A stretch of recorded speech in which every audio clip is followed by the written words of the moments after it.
No, I'm not. Thanks. Right.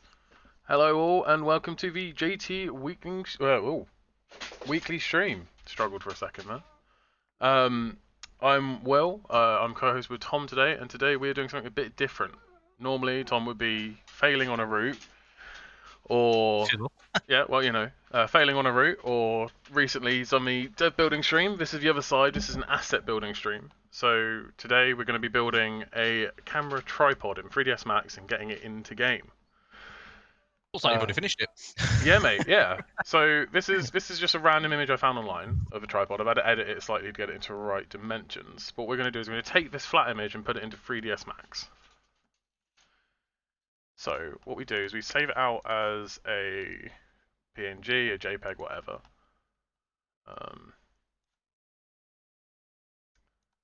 Whilst you're doing that, let's get some hellos in as well. So Anthony Wright, good evening. Countess, hello. Pete Brewer, good evening. Mick Rambo, good evening. Nigel, good to see you. Who else have we got in tonight up to now? Ilbert8765, good evening. Welshie Jim and Stu Harris as well. BJK Hasser, good evening as well. So BJK Hasser, with these techniques, would it be possible to build a building, a simple one? One for you there, Mr. Will. Yeah. We'll see how it goes. I'm going to try and do the tripod today, but the principles are exactly the same that I'm going to be showing.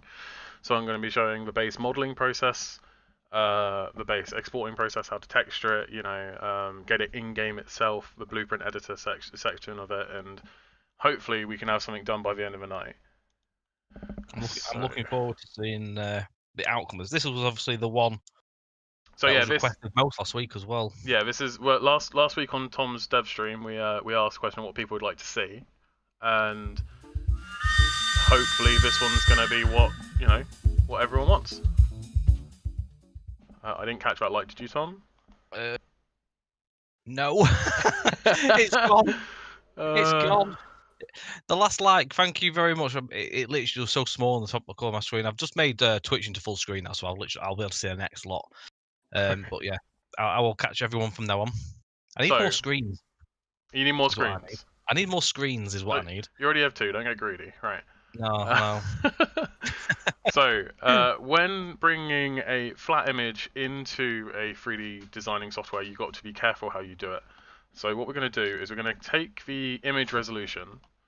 So we're going to open up the image size, get the resolution of it in pixels, and then translate that to, I don't know, we'll get it into centimeters, so 56 centimeters by 86. So don't forget the decimal points. So we're going to create a plane. That's 56.7, I think it was. Also, as well, guys, obviously, with Will doing this evening, this stream will be available for everyone always on YouTube and Facebook. It'll stay on Twitch for about 2 weeks, but anyone that's wanted to have a go at making their own assets, they'll be able to follow this video and see what they can come up with as well. So it should be quite handy for anyone that's starting out as well. That's it. It's all aimed to, be as user friendly as possible. 3ds Max is notoriously the most least user friendly software in the world, but hopefully I can make it a bit less intimidating to people tonight. So we're just gonna, I'm miles away from that. We're just gonna quickly bring it to 0. Thank you for the like. Evening, James. Very well, thank you. You're well as well. Willow, good evening as well. Right. So I'm watching the stream as well. It's a little bit behind, so I'm trying to keep up with stuff. It does look a bit weird when watching myself about 2 seconds after. Like doing that weird stuff. We've got a plane on the screen, and I'm just going to bring in our image of a camera, and just going to drag the material over so it's visible. Shouldn't need unwrapping because it's just a plane. So we know this isn't going to be skewed in any way because we copied the pixel dimensions of the image over from Photoshop into 3ds Max, but we just converted it from pixels to centimeters. Now, I'm following all this my signs. Tom's getting very good at making signs. So I want to finish these signs one day. Rose Squadron, good evening. How are you? Right now we've got it in 3ds Max, we need to make sure that it's not going to be tiny or massive. So what I'm going to do is I'm just going to get another square just to be a gauge. So your average tripod is what, like 150 tall, I guess? Something like that, yeah. So I'll go 1.5 meters tall. Obviously the width doesn't matter because I'm going to be scaling it uniformly. Yeah, about 100. I'm just looking on there now, like about 125. I'd say 150 to be fair. Yeah, well 150, you know, with it unwound a little bit so that you can get a Yeah, decent angle on your trains, you know. it'll be one of these where you can move around anyway and tweak it as you need to put in your own scenarios. Rogue Squadron. So what Will's doing tonight, first of all, is making the asset that was requested most last week. That is a camera tripod. So basically, you can put this in your own scenarios or routes, and you can put a character behind it. So basically, you can have a little train spotter in your own scenario, which is something that's not really seen in TS. So we wanted to do this as well. It was quite a cool request. Yeah, At this time it as was one of well. those things that'd be like invaluable, just like a little scenery asset, you know, just to bring a bit more life into it, into your environments, you know. Especially in rail tour scenarios, they're just full of tripods at the platform. Oh yeah, you know. So I've got this scale to the correct height now, to what I'm happy with. So I'm going to turn this from a flat image into a 3D model. So I'm going to start with making probably one of the legs and duplicating it 3 times. So I'll start with a box. Everything in 3D DJ modeling Snapchat starts this with evening. box.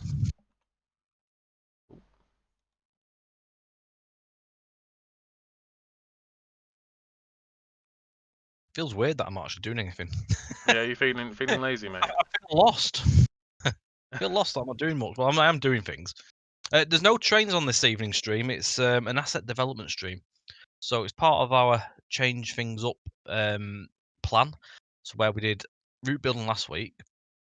This one is the asset development. The week before was the route building was driving, and then next week's gonna be another driving one. So the way we're doing it is trying to vary it up, but sort of keep a pattern of the streams going. And it's a bit of a trial period this as well because we're trialing these to see how they go. And if they all go well and the stats are on our side, then this will be the sort of new format we go for, especially with our multi Twitch streaming side of things. So Well, yeah, that's it. We're just trying to shake things up a bit. I mean, we've been streaming for what, 2 years now, is 2 it? years, about Oh, how I time would say flies. about 2 years exactly now. It does fly. Yeah, We've been just to shake things up because Tom can get a bit boring from time to time. it's been known. It has been known. Sorry, mate. I'll stop ripping on you so hard. It's alright, Mark does it anyway. Yeah, well, you know. I'm sure he'll be here at some point. Oh, he will be here to tell me I look too red or that your webcam's too bad or. They don't look so pink tonight. Yeah, I've spent like the last hour and a half fiddling with my settings just to make sure that it looks alright. Just as well, guys. On my behalf from last week, some apologies just for the downfall of the stream in terms of it dying. As a result, I've actually got new internet on the changeover for next month. So beginning of next month, I'm getting better speeds. So hopefully, should work well for the streams as well. She'll be able to do a bit more better uploads. So fingers crossed, we'll move forward with the times. I'd literally pushing the old internet to its limits. Really, it's one of them. We've learned. It's not PlusNet, luckily. No. Right, so I've done one section of the leg. I'm not going to go into too much detail because at the end of the day, it's going to be a really small asset, and if you get too close to it, the game just won't render it. You know, I learned this mistake on It's a small asset you're going to be driving past anyway at a well, speed. yeah, as long as the suggestion is there, you know, the main shape is there.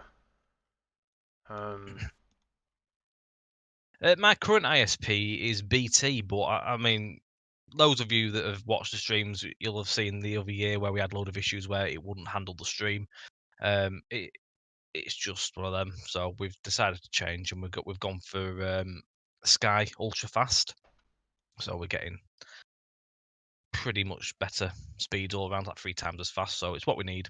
It's what we need for streaming. If it's a real small asset, can't you just crop a JPEG? I could crop a JPEG, but then it's kind of cheating doing that, in my opinion. I like the idea of having something which, because parallaxing is all good, but it's very because you can do parallaxing where it always faces the camera, so no matter what you look at it, it will look flat. But when to me, parallaxing is very like early 2000s gaming. I don't expect to see parallaxing unless it's in like foliage. Yeah. Like if you drive past a tree, yeah, that's allowed to do that in my opinion, but because trees are hard to model. But when it comes to assets like this, we've got the power. We might as well use it. Yeah. Oh, definitely. Hey up, Josh. How are you doing, Chuck?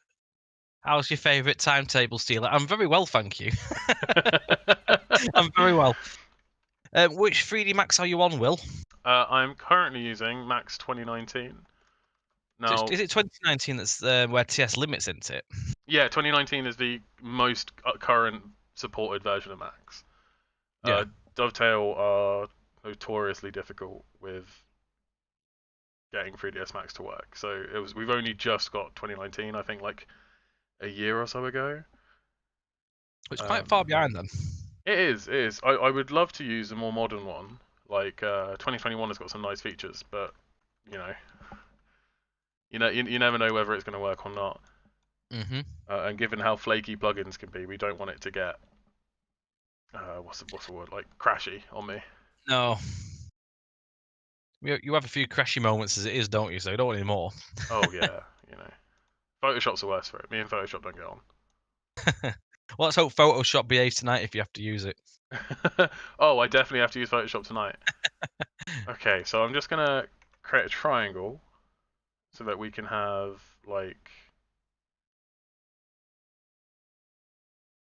because it's a tripod, isn't it? At the end of the day, so it's we're gonna have to have a base that we can attach it to that we can then smooth off. Yeah. It's all intriguing. This is. Yeah, you never get to see my side of work, do you?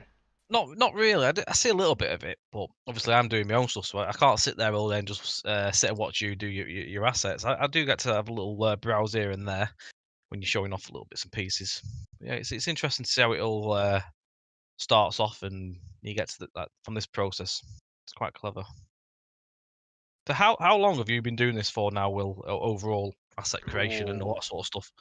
Well, I've been working with JT for 3 years now. 3. I think it's 3 years. Time flies, No, it does. Well, I'm 2 years now. Yeah, but it's definitely 3 years. I think I started a year before you. 3ds Max I've been using for the best part of a decade. Wow. So I started it back when I was at uni, and since then I've learned to hate myself more and more. So yeah, it's only people who hate themselves become 3D designers. It's a well-known fact. Bless. Bless, yeah. Bless.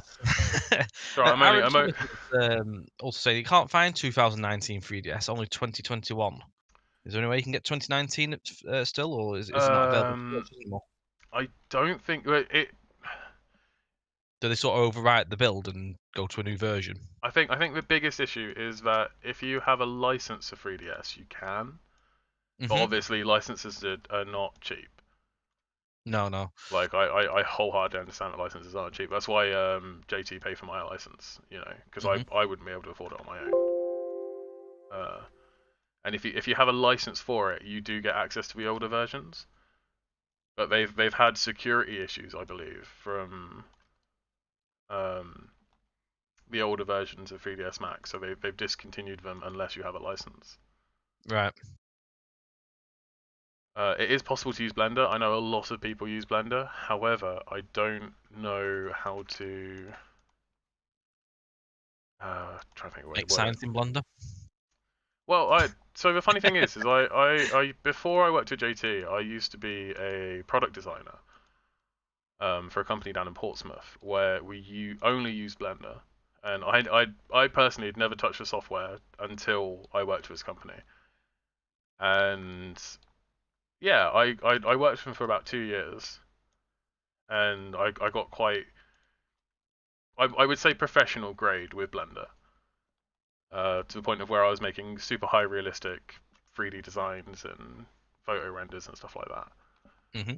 Yeah, I Uh, remember you showing me something that was really, yeah, really cool. Really cool. I know Blender's a very powerful tool and it is free and open source, which is fantastic. But uh, the gaming standard is 3ds Max right now. So obviously I trained on 3ds Max back when I was at uni, and I trained on 3ds Max when you know for the last 10 years, as I said. So right, we should now have our 3 legs in place. Looking very good. It's amazing how quick you get to that stage as well. It's you've literally been doing it for what, 10 minutes? Yeah, well, It's not finished. oh no, nowhere near, mate, Nah, it's nowhere not. near. It's amazing how quick it's got to that stage though with the lower part of the model. Mm. Well, this is it. It's my favorite part of 3D modeling, and it will always be my favorite part of 3D modeling, is that Mm, moment where it clicks. You look at it and yeah, you know what you're building. yeah. I mean, it's already recognisable. It's good. I like it. You like DJ Snap Attack. Yeah, I hope JT paints Tom. I hope so. it. If I ask him nicely, if I ask him nicely, they might put me some pennies in my piggy bank. Pennies in your pot, mate. That's it. Some Shake, pocket shake your money. tin can. Penny for Tom. Tuppence a bag. James, yeah, I am quite glad this asset's being built. To be honest, it's something that's been missing in TS for a long time. Just to get them sort of scenes that you want to recreate, as well for scenarios where you have like a rail tour and stuff like that. You do a rail tour scenario and the platform's empty, whereas you would expect to be spotters with tripods and cameras and all that sort of stuff. So this will fill that little gap up nicely. And again, it'd be nice to see it in use. So it'd be a scenario asset and a actual route placement asset, but it'd probably be more used for scenarios really, so it doesn't keep it the same every time you drive past that location. So Mm. we can vary it up then. Yeah, it's. I think we're planning on doing it as like a normal placeable asset, which you can just have where and when you need it. Yeah. With the scenario bit put into it, so that if you are doing a rail tour or something like that, because we did the same with Barra Hill and Hmm. those paceable barriers. It's just adding, because there are 1,000 different houses, there are 1,000 different types of Yeah. trees, but it's all to me in Train Sim, it's the little things that are missing. Yeah, yeah. You know. I do like the detail. Hmm. Sort of makes it stands things out then as well. Just them little quirky things. Hmm. I mean, one with Barry Hill, yeah, it was the barriers. So those were the one of the things I wanted, that we could have a scenario asset, so we can make little scenes for open days and stuff like that. So that was the little quirky asset we got for that. Oh yeah, that'd be a cool idea. I might make a little bag. I was gonna have like the lanyard from the actual camera itself loop down, Oh but yeah, we'll have a look yeah, at our yeah. poly count when we get to the top. Mm. Yeah, little camera bag hanging. If I do that, I hang my camera off the tripod. I use it usually like a to weight it down. I've had my camera fall over before now in the wind, and I'm very lucky that it never broke. But yeah, I put as much weight onto the tripod as I possibly can these days. Otherwise, one day it'll be an expensive day out. Well, it's only a matter of time, mate, in my opinion. I did scuff it though. I was a bit gutted, but luckily nothing smashed. Anthony, not a problem. Thank you for letting us know regarding that scenario. Someone will be in touch with you as soon as possible, possibly tomorrow and the day after.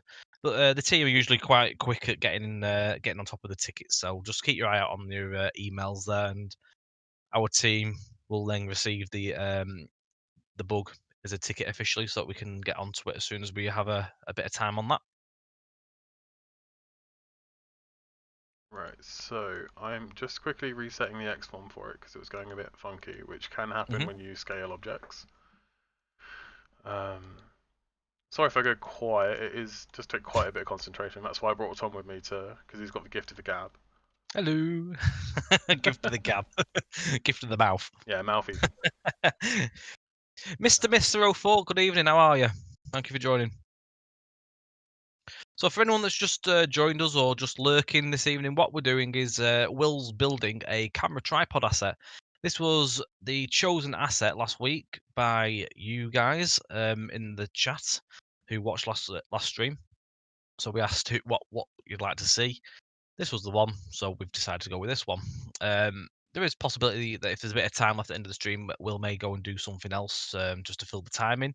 But it all depends on how long this takes to get to the finished form, of course. But yeah, if you've got any questions regarding the process, what Will's doing, do ask away, and I can get Will to give you as good of an answer as he can regarding that question and stuff like that. So do fire away. Anything, even if it's just anything one thing general. I am going to mention is we are hopefully going to do more of these streams, and if we do, I'm always open for suggestions. We want to do this on like a community basis, so that people who want a new asset can get a new asset put into the library. Like if it's like, oh, it'd be good if we had this sort of thing. Obviously, within reason. The whole aim is to get this built in 2 hours, so I can't do the station, for example, which I had a couple of suggestions last week. No Reading Station tonight then. Yeah, no Reading Station tonight. What class is the tripod? We're gonna give it a class 67 tripod. We're gonna put it in EWS colours.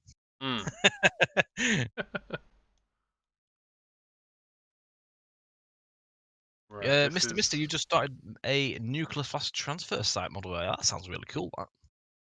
Excellent stuff. Hope it goes well. This is starting to get where we want it to be before we can build the camera asset. I thought it was a tripod from World of the Worlds. Oh, that'd be a good little asset to do in game, wouldn't it? Just you come up to it and you say War of the Worlds come playing. That'd be great.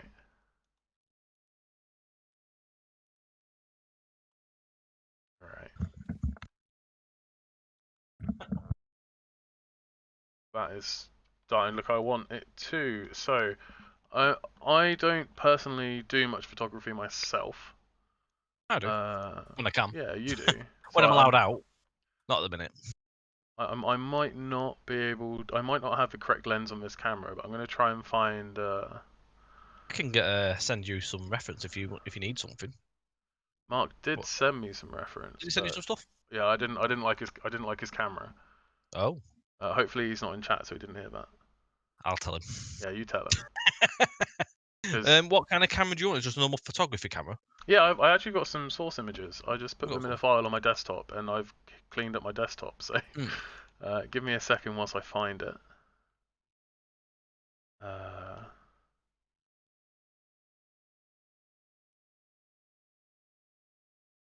Dean McGregor's got a question. What's the monetary worth in terms of commissioning small assets like this, please? Oh, that's a tough one. Is it something you can answer? I can't. I'm not really sure I could say it offhand. Because it's always based on. It's always based on how long it takes me to do the asset. So it's not the asset itself. It's the time I spend on it. So Question like that, it might be worth more asking via the JT Messenger side of things. If you get in touch with such like Alex Ford, if you sort of direct the message towards Alex, he's quite good at with stuff like that. Fordy would be the one to ask on that. Okay, so this is the camera I found. I think it is a Canon. Oh, good mate, Canon. I've got a Canon. I didn't catch that again. Did you catch that one, Tom? Scottish Transport Hub, thank you very much for the follow and welcome. Good evening, class 43. So we're going to do the same thing we did before the tripod, and I'm just going to get the image size, the resolution of the image, which is 800 by 464. Sony only, please. You might have to do some different cameras at some point, Will. Yeah, I might have to There's do some some camera wars variation going on on it. We have a JT one as well. Yeah, I'll do a JT camera. I like doing JT branded stuff. Class 43 is asking, can we please release this asset as a freeware project or in the common library, please? What's the idea and plans on the release of this? Will? So, the idea is that everything I make tonight is going to be accessible. We're not 100% sure where and when yet. We're sort of still figuring that out, whether it goes in the common library or whether it goes in a separate library to download when we've got a few more assets. But this is why we're taking in community suggestions, because we want to make these available to everyone. So, watch this space. Yeah, watch this space, basically. Watch the space. I mean, as soon as we know, we'll be able to obviously let you guys know. It'd be pretty bad to release a library with just one asset in. So. How's the Hope Valley coming along? As far as I'm aware, very well. The guy that's working on that has been progressing nicely. We'll be able to get some more stuff on the in development soon enough, no doubt. So do keep your eye out on that. We'll let Alex know. Maybe we can get a little update, maybe some new screenshots at some point to put up, which no doubt Scott will like as well. Scott likes doing in development stuff.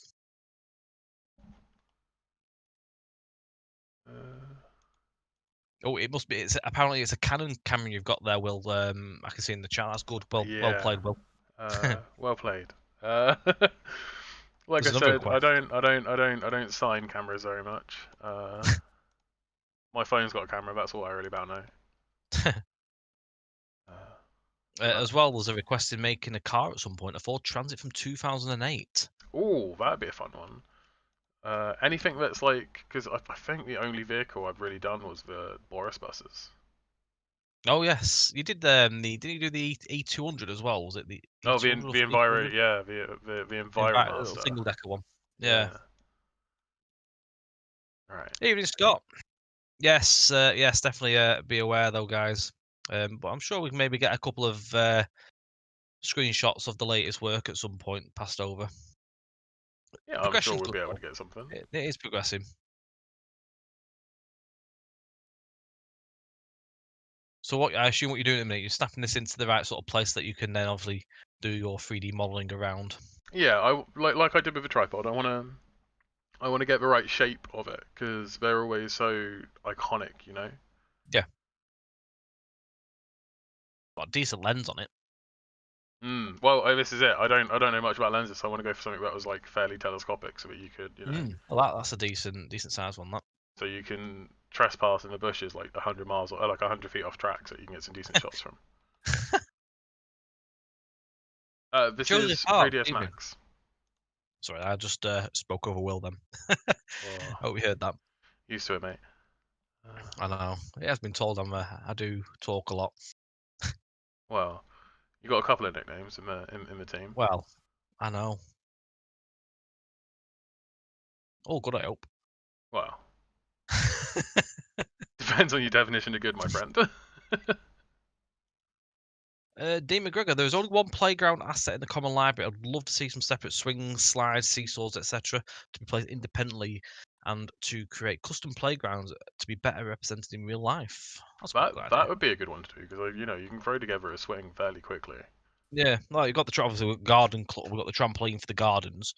But yeah, definitely because even slides and stuff can be quite handy for garden club because obviously some houses do have slides and swings and stuff like that, don't they? Yeah, those little plastic play kits and stuff. Yeah.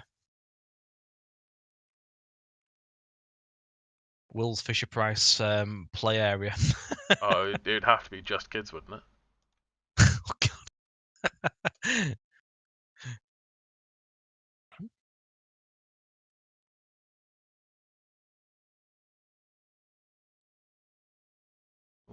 I don't know. When making stations, do you import the terrain from TS? When making stations, I generally only really need a track export. It helps from time to time, but if there's like a particularly difficult bit of terrain in the area itself, we tend to cap it over with model, like with trying to think of Leicester. The cutting at Leicester was a pretty intense one, Yes, where we had to do most of it as a model, which then it helps with the terrain doing it that way. because the terrain mesh in TS isn't the best. Oh, Just Play, that's a good one. It's quite an interesting question at Wrong Station. We've just literally done a track export for that today. For which station was it? Hungerford. Hungerford on the Southwestern Expressways. So yeah, we've done one of them today. Do we do it for the gauging? Should we put lofts in with the track so the specific distance away so that nothing's clipping? And then we'll build to that fence, or the wall what we put in, and all that sort of stuff. Use roads as well, so if there's any roads nearby, can build so nothing's encroaching that. Any plans to do any routes with nuclear transfer sites like Dungeness? There's no plans at the moment on that one, Mr. Mist, unfortunately. We never say never. Never say never. We're It's always like always anything, looking we for never say never suggestions. anyway. We always add them suggestions to the list. Right. I have just realised I never took a front side picture of this camera. Scott should point. It's good watching Will Speed through graphic creations like this. Development times to be half tomorrow, folks. I'm under a lot of pressure for this. I don't usually work this fast. Usually I'm half asleep. So,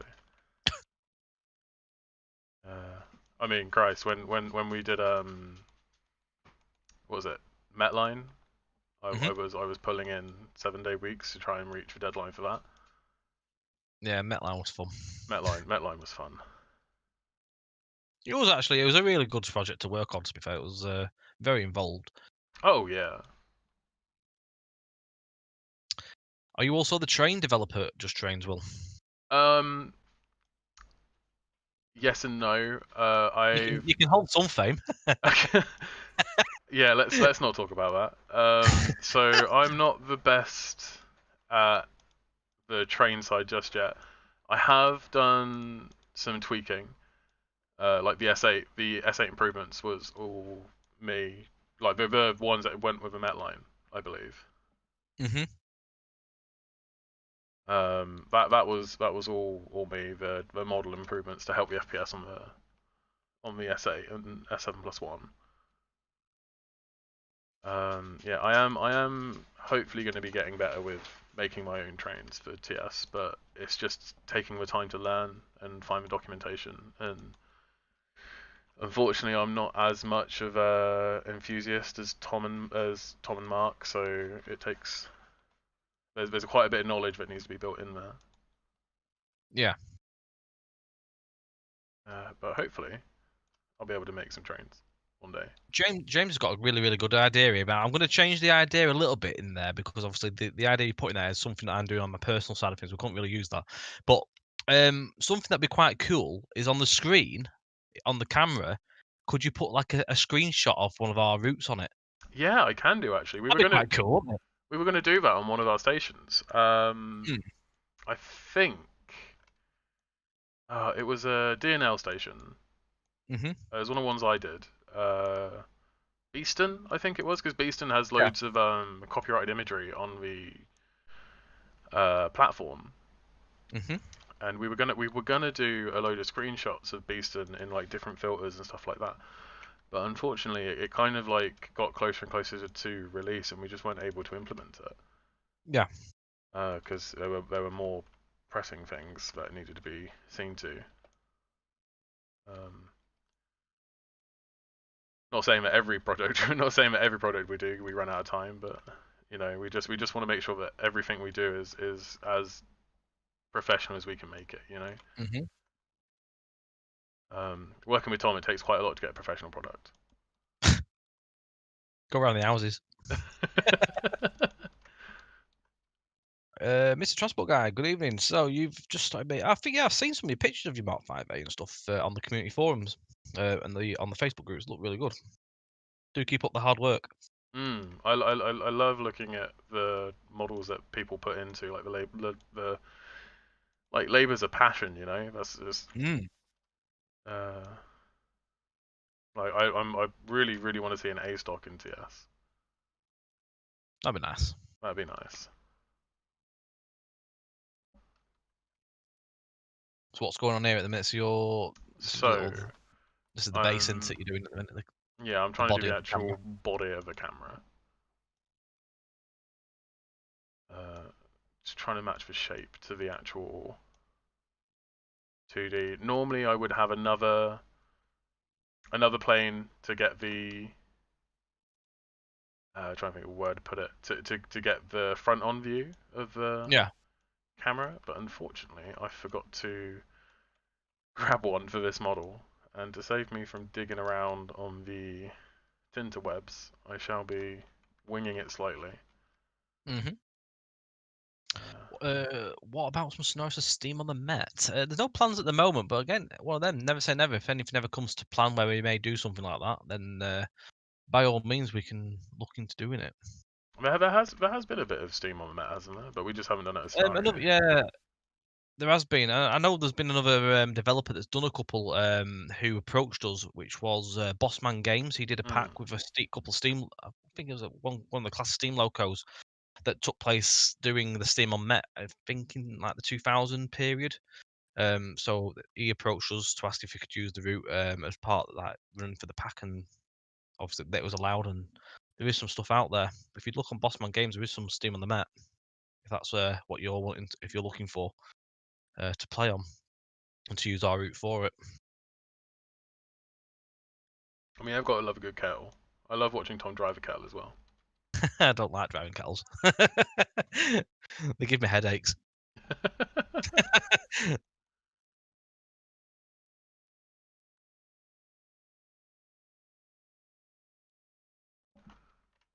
Right, I don't like the way that goes up there, so I shall just delete that. So I got plenty of time. Yep. Plenty of time. Got lots of time. Is this classed as a speed model yet? You've just gone past 37 minutes, mate. 37 minutes. Oh, Loads of time. You could build it again if you wanted. Oh, don't tempt me. It wouldn't be the first time I've canned a model just because I didn't like it. I mean, goodness, I almost did it with Nottingham, but I was 6 weeks in at that point. God. Have you ever used Blender, and how different is it to 3ds Max from Mr. Transport Guy? So yeah, I said earlier, I have used Blender, and like I said, I don't mean to blow my own horn. I did it to a professional quality because I used to work in product design. Yeah, it's 3D software is 3D software in my opinion. As long as you know the basics like unwrapping and just have the eye for it, because a lot of time when it comes to 3D modeling is you need to have that kind of what's the term, like that kind of spatial awareness, you know, because it's difficult to work in a 3D space on a 2D screen. And there are a lot of people who just can't do it. But like with anything, it just comes with practice. And like I said, Blender is a fantastic tool, and it is free to use. A good friend of mine is an advocate for Blender in the workplace. In fact, he hosts the UK Blender convention in London once a year. Well, used to before pandemic. And yeah, he would 100 times say, like 100 times over, tell you that Blender was better than 3ds Max. But at the end of the day, it just comes down to preference, you know. That's it. The more you use of a product, you're going to use it more and enjoy it more, aren't you? Really, well, not always, but you get used to using it more. It's like you sort of your go-to then. Well, I remember when I left a product designer job and I went back into game design and designing assets for video games. Like, it took me a week to get back to using 3ds Max. You know, I hadn't touched it for 2 years. Yeah. And just with any software, it's learning how to use it effectively.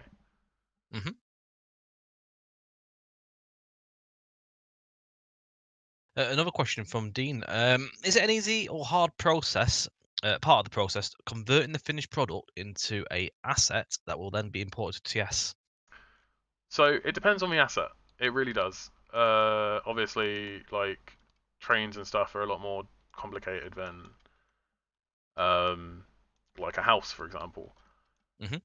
But yeah, it's DTG have done a good job of making it as user friendly as possible, as best as DTG can. In a perfect world, there'd be more documentation, there'd be more video examples. This is why I do, because I stream on my personal channel, which this is all I do on my personal channel, where I just do 3D modeling. And yeah, it's I'm gonna go through the entire process tonight, so you should be able to see how easy it is getting it from Max into game.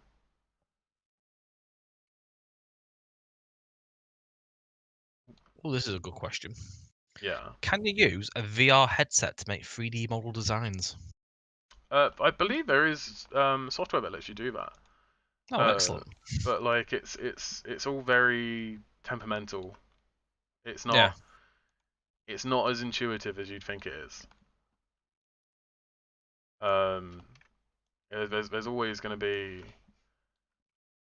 because it's when you make a model, it's more than just it's always more than just modeling it.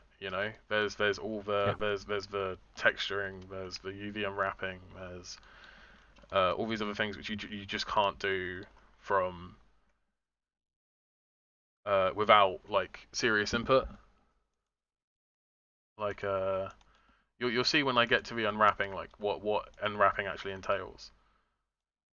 And it's the only way I can describe it is back when you were in school, you used to make those nets of boxes, like this is how you make a box Yeah. sort of thing. That's exactly what you do with a 3D model when you unwrap it. So you tell it, you're basically turning a 3D object into a 2D image. That's where you put them all to a sheet, ain't it? Am I right? Yeah, basically, like you're taking all the individual polys and just laying them flat, Yeah. and then you're texturing it from there. Mhm. Google came to your school and showed us VR, and the experience was us getting crushed by a whale. Cool, fun Interesting. times. I used to do quite a bit of VR stuff. Like before I was a product designer, I used to do a lot of VR artwork. In fact, my degree dissertation was based around VR and its uses in 3D modeling and stuff like that. So it is a really fun topic, and it does give you that sense of being there, which is invaluable. Mhm. They are fantastic bits of kit. I used to have one, but the issue was not having the time to use it and get the most out of it. It's So the I cables that ended up get getting me. rid of it. But yeah, there's a lot of cables. Make sure you don't trip over them as well. Mm. Like back, because I got a PSVR back in my old house. I used to have like this really complicated hook set up on my ceiling so I could uh move around my lounge without kicking the dog or something. Or getting choked by a table leg.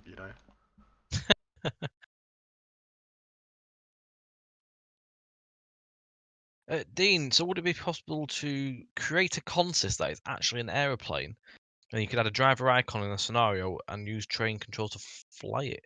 I think you can do, because I've seen boats be made Mm.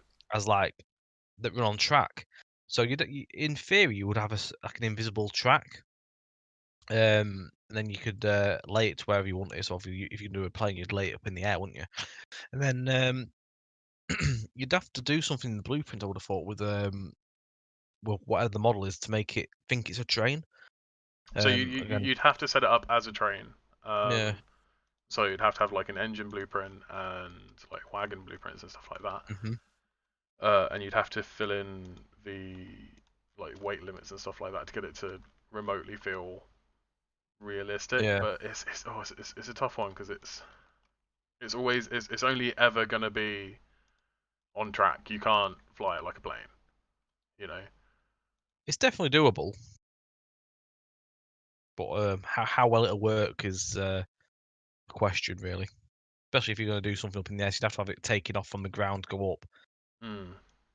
You'd have to be making sure that you can actually get up such an incline to get into the air.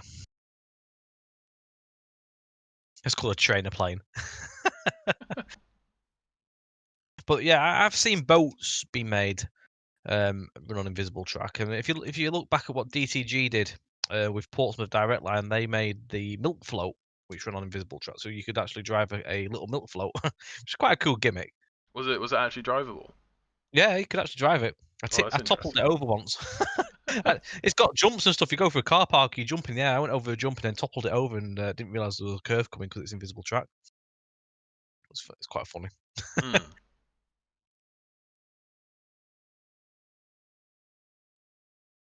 Right, let's make a little monitor for it. Great to see a Class 37 taking off. I agree, because 37 is hellfire. Before you start modelling, Will, you'll need reference. How do you normally collect the reference, and what equipment do you use? It depends. That's a fantastic question. It really depends on what I'm modeling. If it's a station, I get some poor sap like Tom or Mark to go out and take as many photos as possible. Usually Mark, because I'm not Uh, allowed on last day outs. yeah, usually Mark because Tom's not allowed out. Uh, only on special days.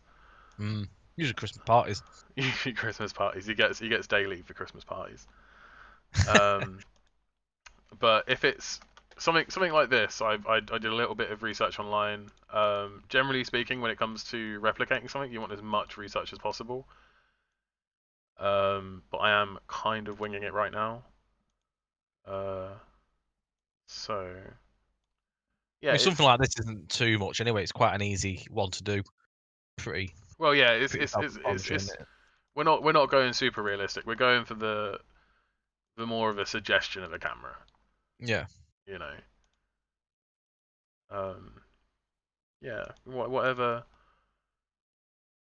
floats your boat, really. I mean, if it's a building, I'll use mostly Google. Google's my friend when it comes to buildings. You got Uh, street or your street view, and obviously you got Flickr and stuff as well, which is a big help. Flickr is a fantastic help because there's always people uploading photography onto Flickr.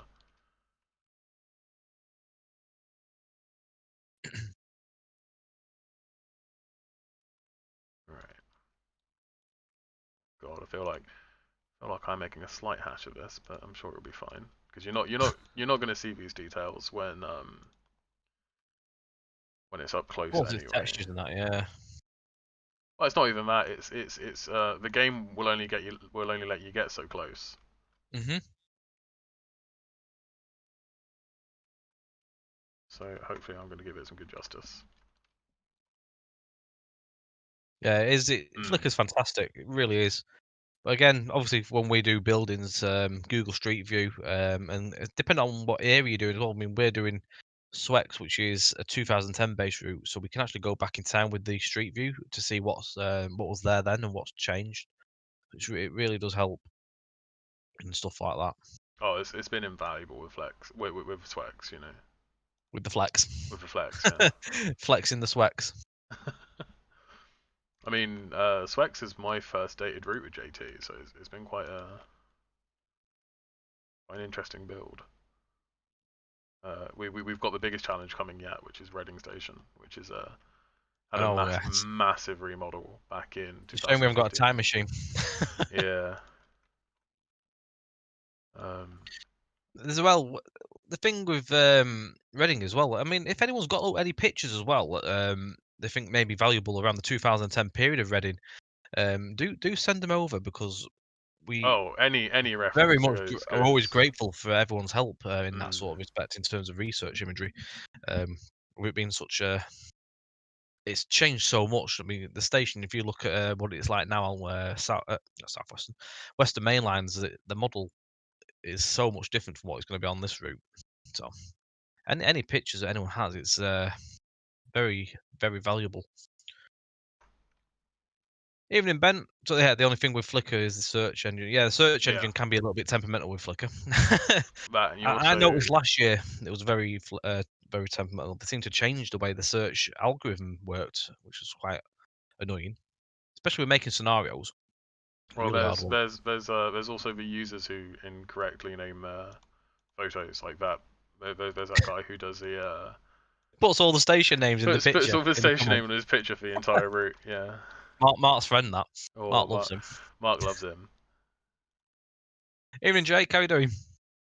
Yeah, it's not been as bad at the minute. It seems to be a bit better than what it was. But back in last year when I was doing Barrow Hill snows, it was really was a nightmare. Oh, you were raging hard. I remember that. I was. Good stuff, Jake.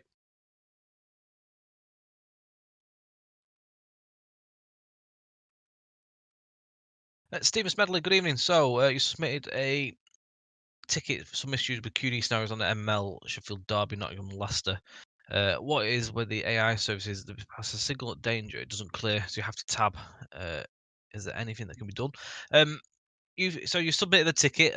It'll come back to us, and we'll have a look into that. So Mark will work and check over that.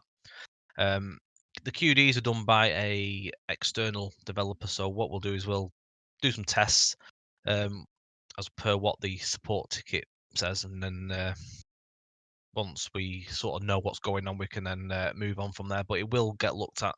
So thank you very much for letting us know on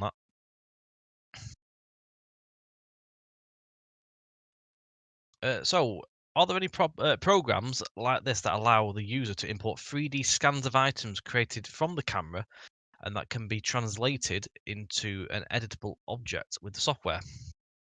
So, 3D scans they're an imperfect science right now. Like the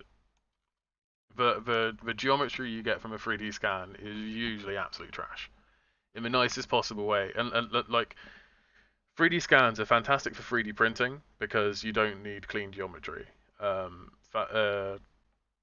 When it comes to like photoreal textures and stuff, like it's helpful in certain aspects. There's plenty of software where you can bring a 3D scan in, and it does help with. I think we've used a 3D scan before on. I don't know whether this is JT or OTS because Callum did those rocks. I think those are OTS ones, them rocks. Those are OTS, yeah. Yeah. Which were He has done some scanning stuff before, like little bits of litter and stuff like that. But like the geometry that comes from a 3D scan is just absolute trash, and it requires so much cleaning up that by the time you've cleaned it up, you know you might as well have made it yourself. Yeah. I mean, like I remember when I was playing about with 3D scanning because it leaps and bounds every day. You know how technology goes. I was playing around with 3D scanning a couple of months ago, and I scanned just something I had on my desk, which was like a biscuit. I think it was like a bourbon or something, and the model I scanned in ended up having like something silly like 2 million tries. Wow. Which in no way would run in TS. You know, kill the game. It would kill the game. And this is for a biscuit. No, definitely not. Bad pun. Working on 3D mass, not something you see on TS stream. No, it's not. It's part of our sort of change it up thing. So we're changing the way we do the stream. So we're doing a bit of route building, asset development, driving. We just sort of change things around a bit just to try and vary what we do and appeal to newer people as well. Well, it's also like help people learn as well in bits as well. Anyone can watch back on these and try and pick up some new tips if they're starting out as well. And again, you can ask questions as well. So Will's at hand to give any answers and any knowledge that he can share with you. There's one absolute bot when he uploads his spotter pics, he tags it everyone with everything that he saw in that day. So if you search class 60, you'll get a picture of every other thing you saw on the same day as the 60. That's really annoying. It's probably the same guy that Mark doesn't like on Flickr. Oh. He literally puts in on the description, it's like wherever it is, it'll be the train and wherever it is. But then in the comments, they'll put every single station that's on that timetable in off like real time trains. So when you come and search something, let's say you want to search something that let's just say Colton Junction, something will pop up at Clapham Junction, and it's all this stuff. So it's just does not help at all. Absolute pain.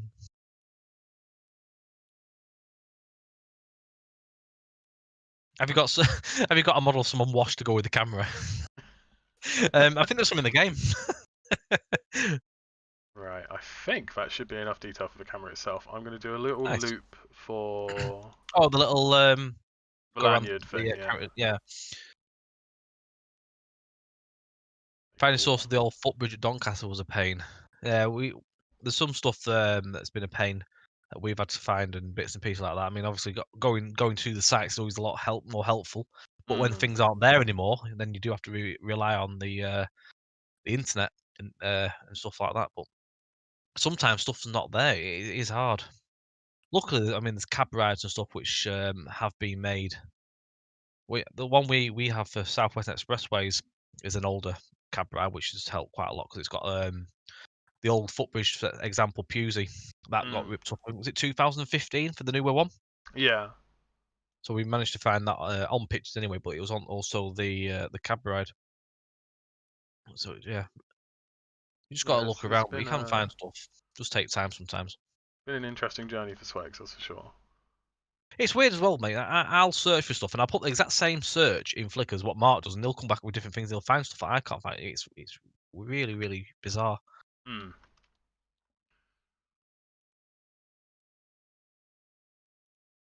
It's definitely looking like a camera. Definitely looking like a camera. Ooh, lost it. There it is. Okay. So let's make a strap.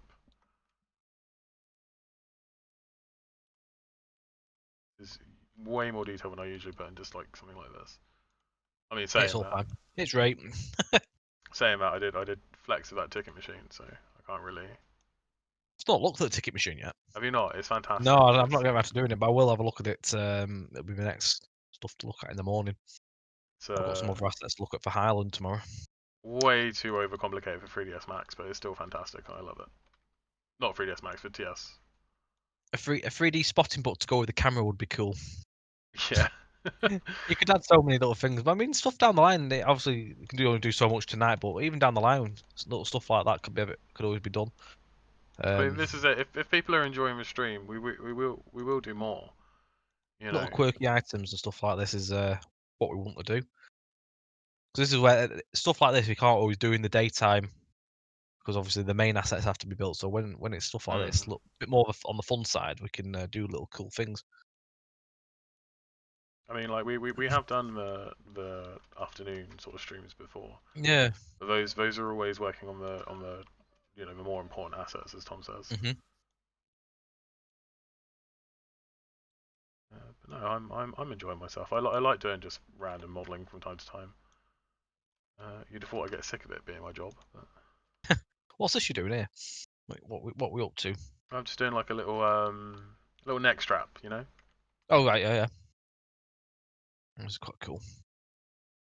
Just add a little bit of personalization to it. No, I'm gonna do some smoothing to it so that it. I only want to get the rough shape, and then I'm gonna smooth it, and hopefully we should get something that looks semi-decent. I don't want to spend the most amount of time on this because it is just a smaller asset, as it were. Not asset, but you know what I mean.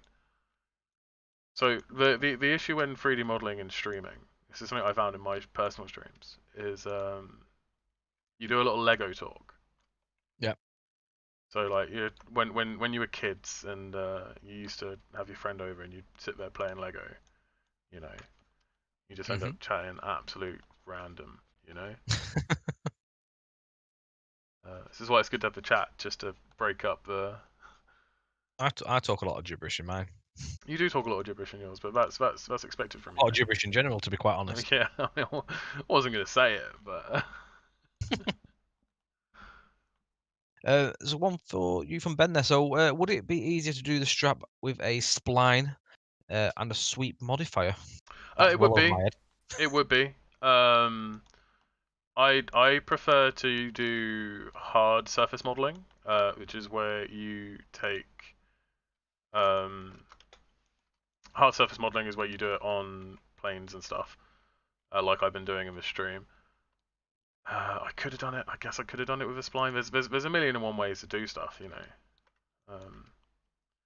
Splines give you more sort of freedom of movement and stuff like that, so you get smoother lines. But because I'm only going to do like a 2D thing, I can get away with just smoothing the mesh.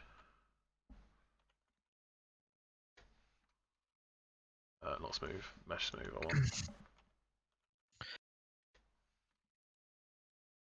want. Dean, so bicycles in the JT Common Library. There's no bikes in the Common Library. There's bike racks and stuff. Yeah, we got bike racks. I don't think we got bikes We've yet. got no bikes, but currently we use the TSA library, and there's a bicycle within the TS Academy, so that's what we've been using. But again, never say never. We'll make a bike one day, Well, so we can use there. But yeah, at the minute we use one that's available to us that way, which is just it saves us time for now. If you are looking for a bicycle, do enable Train Sim Academy, which is it comes with your game anyway, so it's literally it's there to use. Some really good little bits and pieces with the TSA. yeah, I'm happy with that. Looking good. In Aramat, so can we update the S8 and S7 stock destination blinds with the District, Hammersmith and City line and Circle lines because you're struggling to get it from ATS? I'm sure we did question last week. We have no plans to add them destinations onto the S8 and S7 plus one because them trains only run on the Met line, so I was about to we've say got they no don't run on routes Circle, for do they? our train. No, it would be an S7 for them, but currently we've nothing like that, so we've not done that. But yeah, there is I know there is a mod at ATS's website, so if you do wish to do it that way, you can add them in there.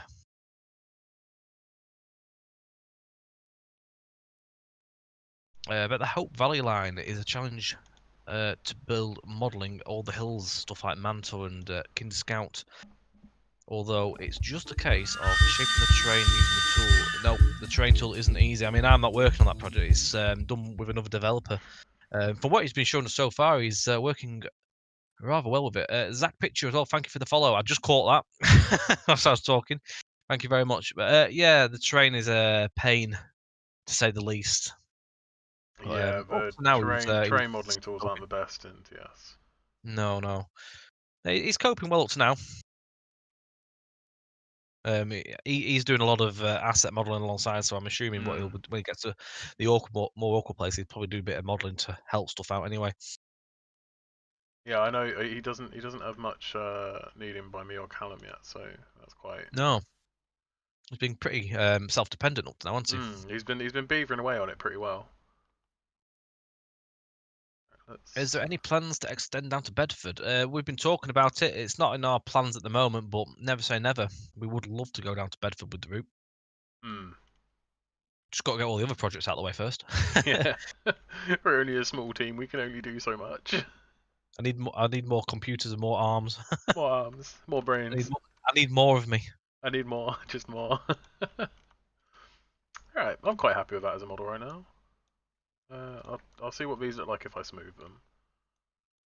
Make them look a bit more circular. Let's give these a model smooth. I'm in the wrong setting.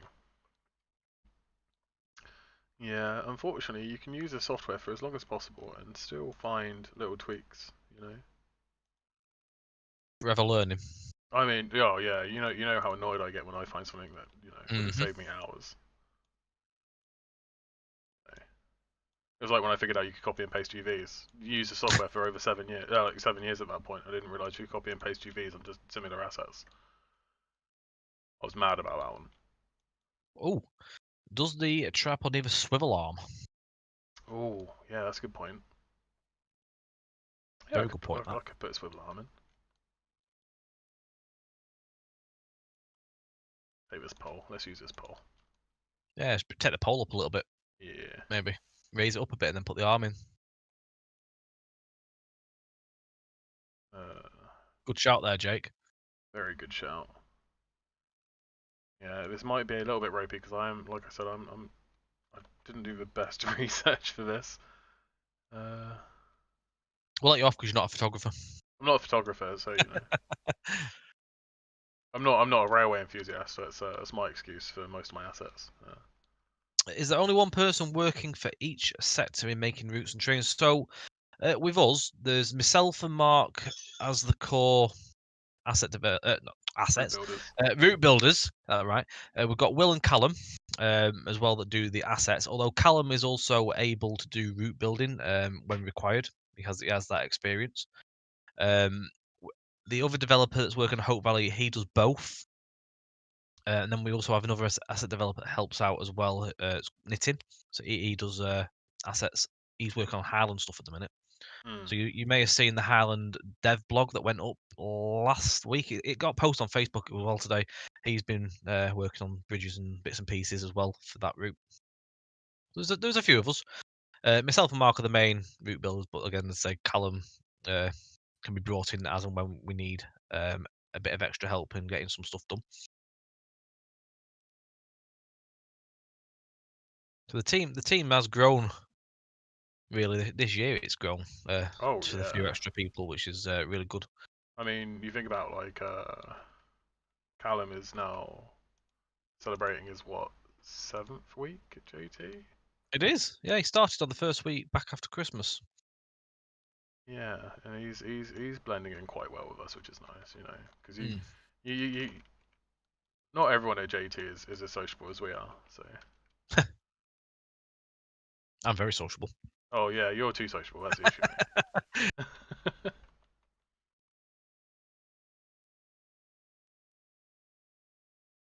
Hackins Productions. Whoever thought of making the Great Central Railway from Leicester to Nottingham, as it's on the MML, you could run heritage trains as also the one on the main line freight, which is the Gypsum Works. Not at the moment. Again, well, never say never.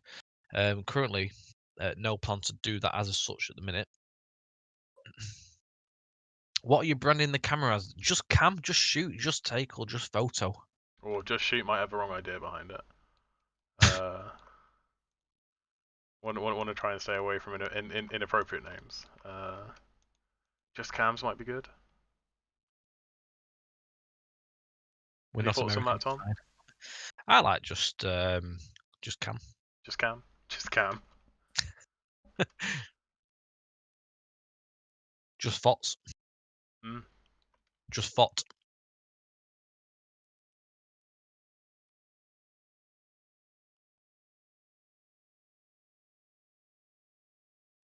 Would I consider this as my full-time job or hobby? It's my full-time job and hobby, actually, to be quite honest. It's both. I used to do this. Well, I still do it in my own time as a hobby anyway. But I used to be a tram driver.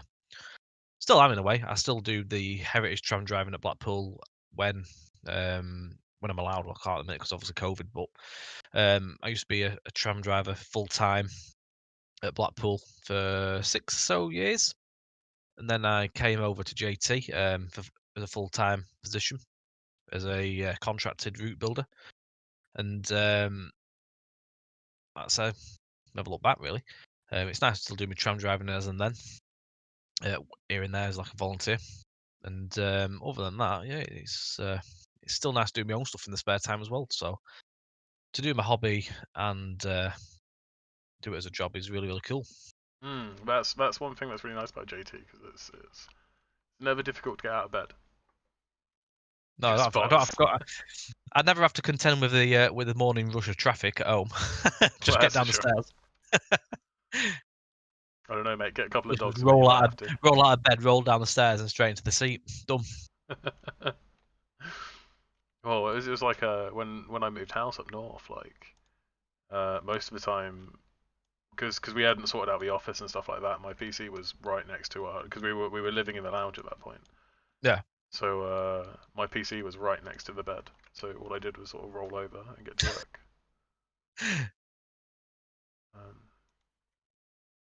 You know, it's by no means an easy job, but it is fun. That's it. Working with stuff. I mean, I'm mad on trains and stuff like that.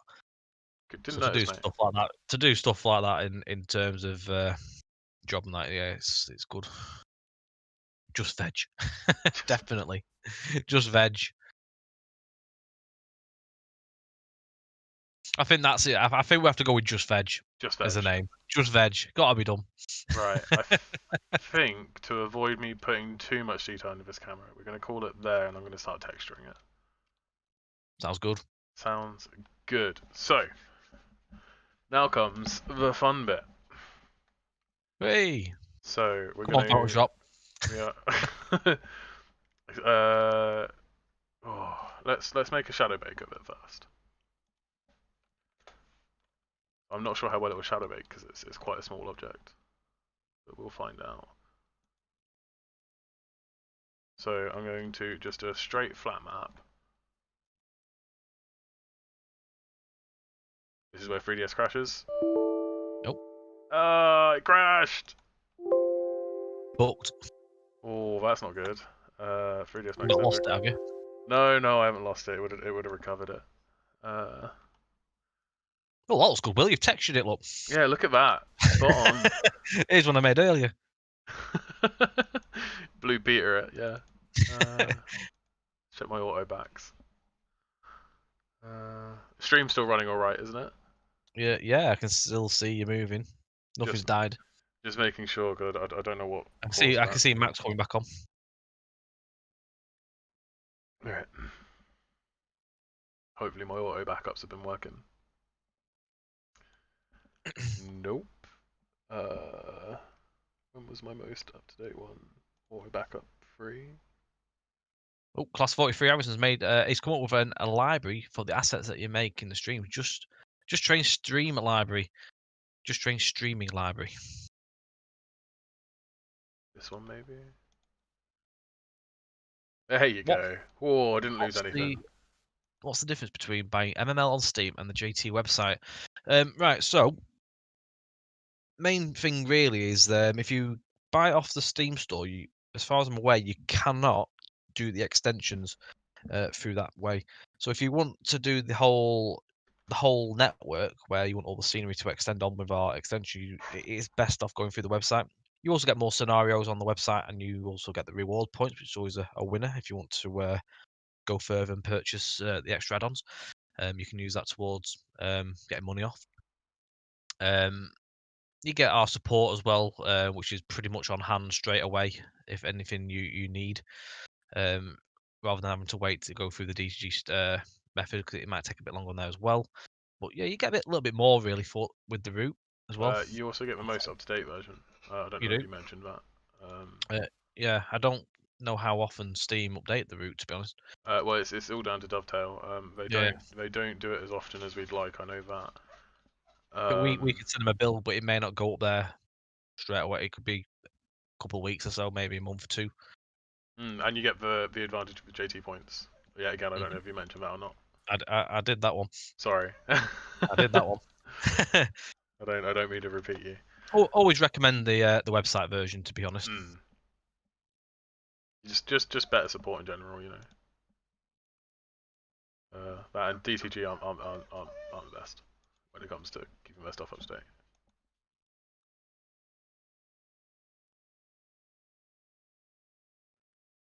Copy these over to UV channel 2. Let's put a light in scene so we can see what it's going to look like.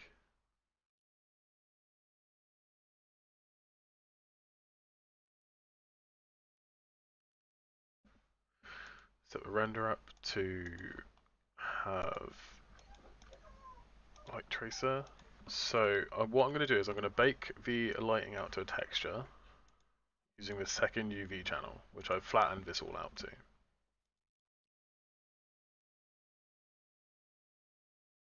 So let's create a textures folder in here. Lights, camera, action indeed. Good evening, Bartes Chris. One thing I can say that's always super important to remember is folder structure. So you want to make sure that you keep your folder structure as similar as possible when it comes to swapping between, like, so for example, with this, I'm just doing it in a file on my desktop, but I'm still following this folder structure in my source, so that when I move it over, it's not going to cause any issues.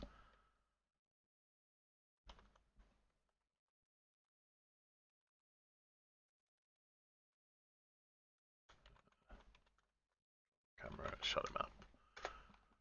Save it as a DDS, and bake it out. Stream might go a bit funny during this. Eating all your PC. Yeah, struggling a little, but that's because I'm streaming whilst I do this. So.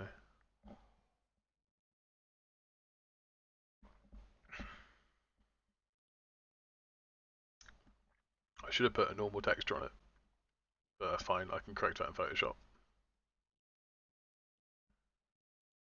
Oh no, it has Yes, as come out well. black and white. Stephen is what you put in there as well. Yeah, definitely. The scenarios you get default ones, and also it's the only default ones you get on the Steam store. But if you do get a Farsight, you get the extra scenarios where they are the more realistic workings in terms of what you'll see running. So it's not just all class 166s and 43s. You'll get all sorts of stuff. Right, so I'm just quickly playing about with my libraries in my source folders. Unfortunately, I can't show you my source folder because it's going to give away stuff. Yeah, I know. Secrets. Ooh. Secrets. At least I don't think it will, but I don't want to risk it. Alex will get very upset with me if I do. P45. P45 time.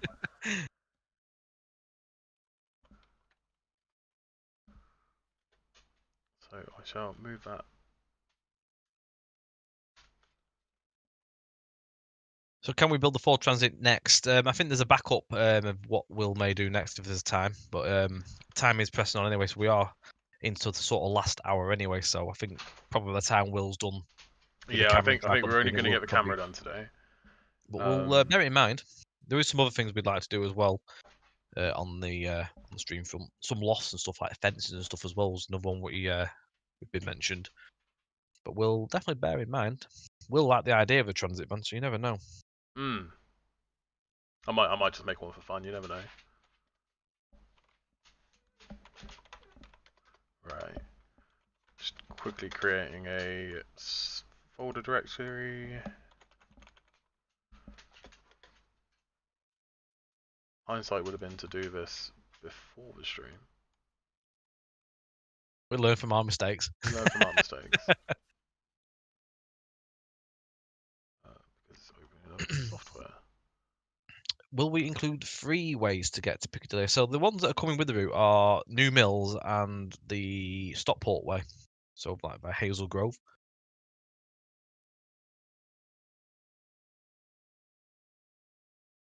Ignore my desktop wallpaper there. Subtle plug. Subtle plug. No, not intentional. Right, so I've just opened it up in the source directory. So this is under. I can show you this one because this one. Oh, bugger. So this one is. Oh god, let's close everything. Oh. So this one is Steam Apps, Common Railworks source, and then I've just added my library name, which is Steam JTTV, then Stream Scenery Clutter. Now, when you open Blueprint, I'm going to need to quickly re-export this. So, well, I'm kind of starting on shopping here. I'm getting excited.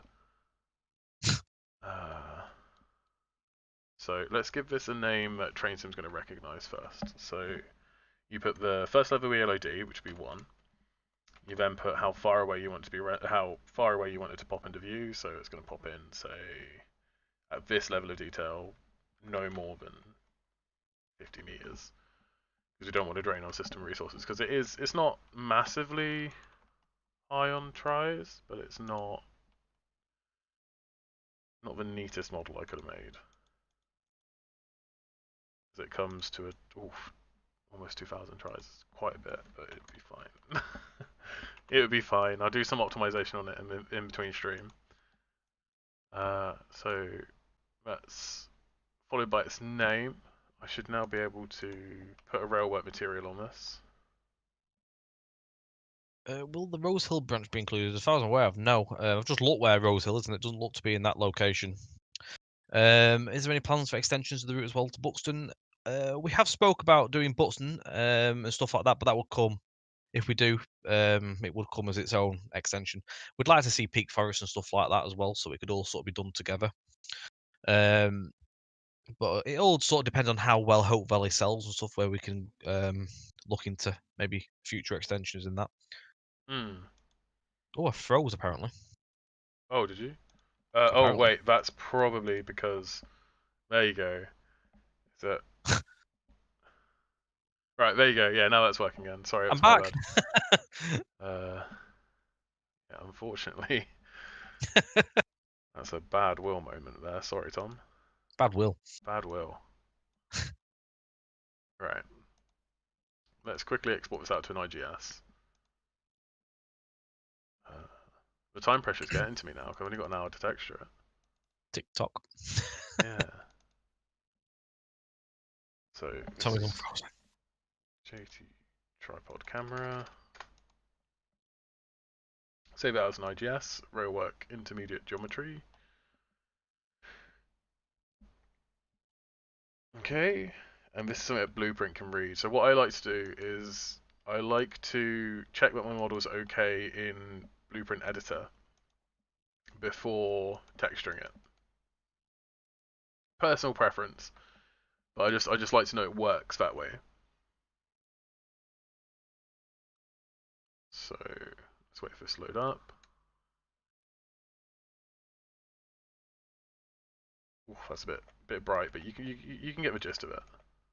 Oh, I think I can see a tripod. Yeah, my lighting on TS has gone really weird recently. Let's make Just the shadow highlight map a bit darker. Can't we? Yeah. I can see that. That looks quite good. Photoshop to open, because apparently that's crashed as well.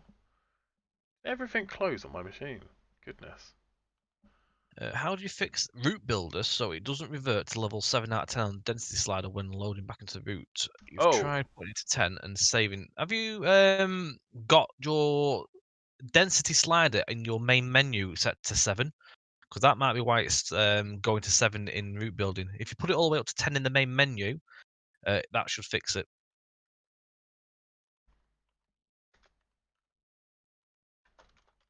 So basically, what you're doing is you if it's that way, main menu will be set to 7. You're going into route building and putting it all the way up to 10. It's reverting itself back to what you've got it the main core game set to. Right, let's see if that works again. So in the main menu, hang on. I'm in the game myself. Hang on, let me just come out of the game and I'll give the exact. It's in the settings anyway. It's in I think it's in the advanced.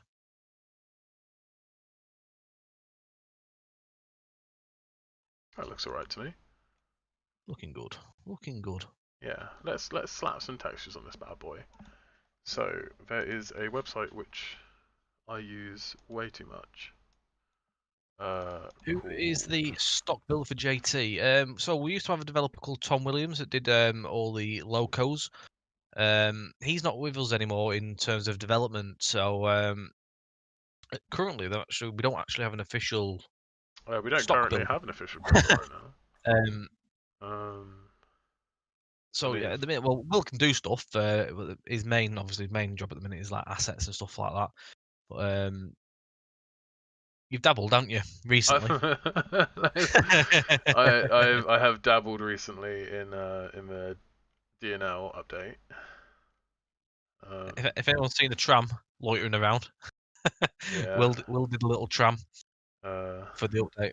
It's just a little AI tram that just moves around. It's a cool little feature to have, though. It is a nice little feature. But it's just a little thing because we didn't really have time to implement something massive.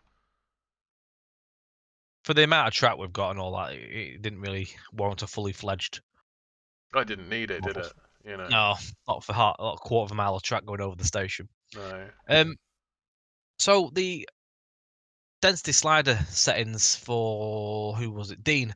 So if you go to your settings in the main menu of Train Simulator, and then click graphics, and then go to advanced, you'll see that there is a set of sliders. There's 1, 2, 3, 4, 5, 6 sliders in the middle of that screen. You'll see one called scenery density. Slide that bad boy all the way to the right hand side. Give it a save. It may have to restart the game. I don't think it does. It does restart the game, come back in, load up, and it should be fixed.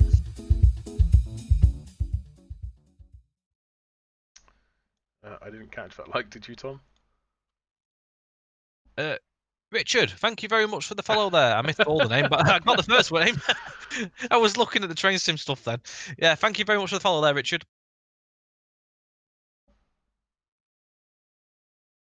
See, I've not got the sound on for the stream, so I can't hear it Oh, when you it can't goes off. hear it. Because otherwise I'll hear you twice. Oh yeah, sorry, mate. Oh, no, it's all right. I mean, it's quite a little bit what's the word? Abrasive. I made that tune and I regret making it. The good old S8 whistle. Good old S8 whistle.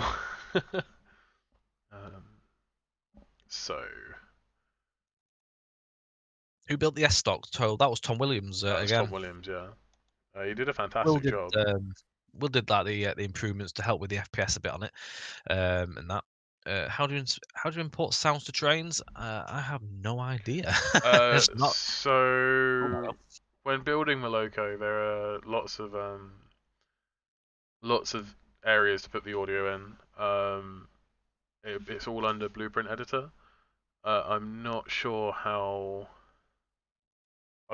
like whether you can mod it or not. You'd probably have to find me. You could probably do it through RW Tools, but I can't say for sure because I work with the base stuff, so it's kind of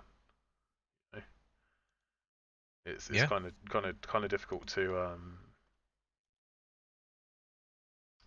I've completely lost my train of thought.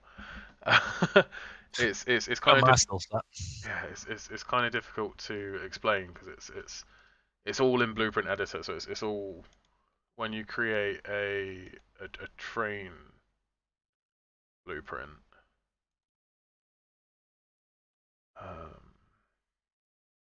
So you'll have an engine blueprint, which is what you use for trains. Under the where is it? I'm still learning how to do this. I think it's under rail vehicle component. You bring the sounds in here, I believe. I don't quite remember off the top of my head, but it is something like that. It's all handled by Blueprint Editor. Mr. Transport Guy, so technically, yeah. So once Hope Valley is released, you can actually drive from Nottingham to Liverpool over 2 routes. So yeah, you'd use our routes to get your way to Manchester. Then if you swapped over to Dovetail Games' Liverpool-Manchester route, you can then continue to Lime Street. So yeah, quite big scenarios over 2 runs.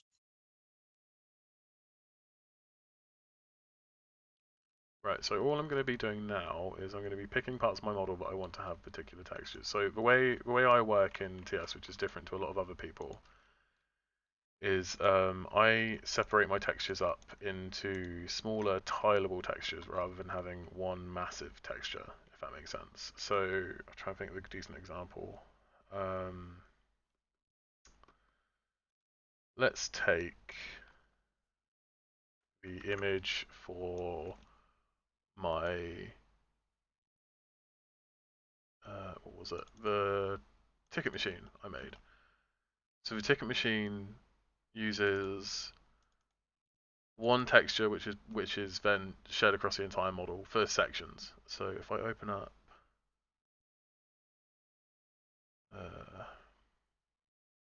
this model, no, not that one. Too many textures. Any new trains coming that no one else has done yet, like the 153? No, there's no plan to do any trains from ourselves. We've got no official stock creators at the minute at JT, so there's no plans on anything like that.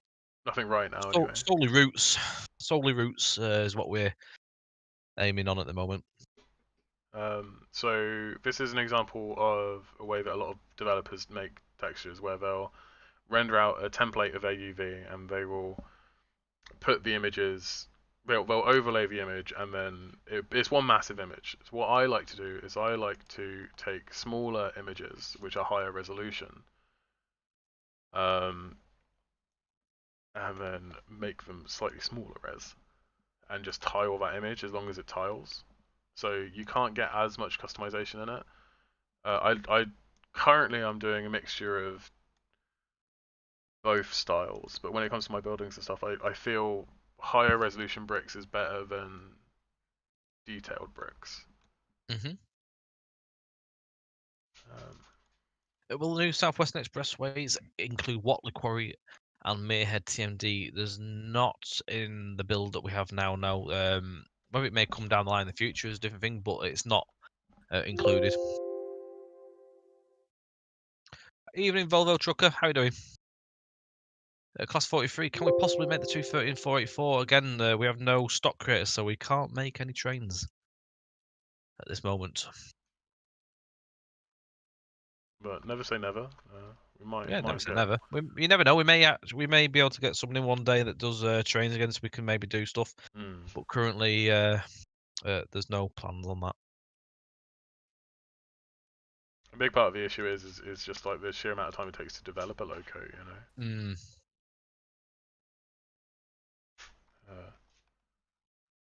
I mean, my speciality is asset dev, so I'm happily able to model and script stuff. Like I've done the signals for the last couple of routes, like any custom signals. Oh goodness, what am I doing? If you wrote for hire. If you've ever got any sort of like projects that you feel ready to and you want to go in that direction of publishing, always do get in touch with Just Trains. We always like to hear from you. There's potential. Alex does like to have an email sent to him. Oh, He always likes to see things. He does like an email. He does like a good email, does Alex? Who's the guest? The guest is Will. So Will is our asset developer. I think within technically Trains. speaking, mate, you're the guest because I'm the one Well, streaming. yeah. Will's actually doing the work. I'm just sat here talking. I'm just gabbing. So I'm the guest. Tom's here to watch chat for me because I can't focus on. I've just brought Will on to do my stream.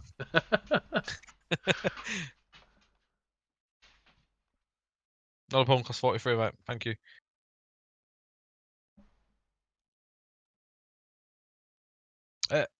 Have you got the email for Alex at hand at all, Will?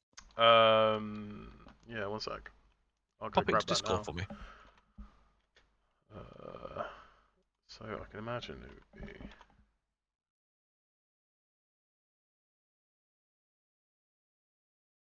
So I'll just pop that into the. Unless you can get into Restream. If you've got the chat Yeah, open, I've got the chat Restream. open. There you go. Incoming. There you go. Good old Mr. Ford. Yeah, Alex is always up for listening to ideas, and he's a man to get to if you want to pitch a sale. Pitch a sale. It's like Dragon's Den. If the dragons were from Bista.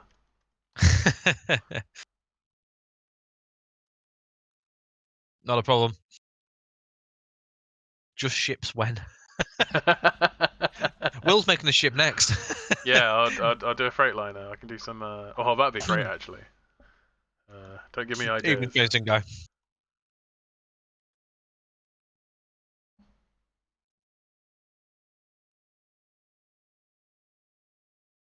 Oh, naughty train sim guy. Watch your language. I know you didn't mean it. Oh, you get banned for that these days. Yeah. I don't know if it came up in the chat that. I don't know. I can't see chat. Because I can see it on Restream. You can see it on Restream. Yeah, it comes yeah, on Restream, so but I don't know if it comes in through the full thing.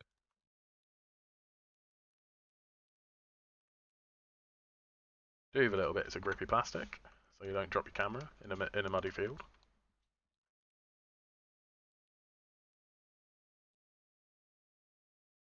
I'll drop my camera once in the mud. Have you? Yeah. Doesn't surprise me, mate. To be brutally honest with you. I was walking over a hill near Ribblehead on the Saturn Carlisle. It'd been snowing and all that. It was freezing cold, icy. I decked it. Camera went. Luckily, it didn't break because it was just on. It got a bit muddy, like, but it cleaned up. I was Ringo for a field to get a picture of a Steam loco. I just got this image of you in your waders, like running like red face. I don't own waders, by the way. Yeah, they are quite a solid DSLR. Well, I've got an SLR, not digital one, but yeah, it's. To be fair, I've had the camera in like 10 years. It does a good job. Right, so I'm just setting up the material IDs. So everything that's got material ID 2 will have this kind of grippy plastic texture to it.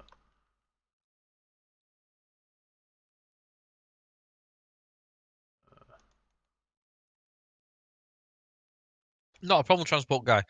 I say, if you have stuff that you feel is worthy to come onto the site and stuff like that, do share it with Alex and as Well, much that's it. information and stuff as We're possible. always looking for new talent. Hmm. You know, always looking for new talent. I mean, goodness, before JT picked me up, I hadn't even touched TS really.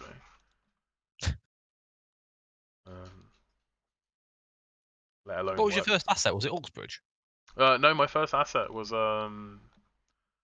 the Sports Direct outside Uxbridge. Oh, dots. Dots.com. Yeah. That's a personal favourite of mine. Dots.com. And the pound shop next to it, Kingdom. I had lots of fun with the branding on that asset.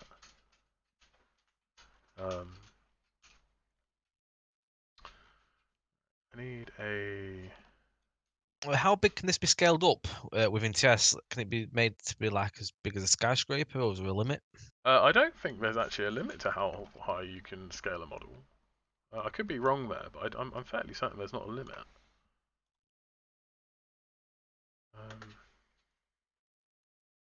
I've seen some photos of the Freightliner working over Facebook today.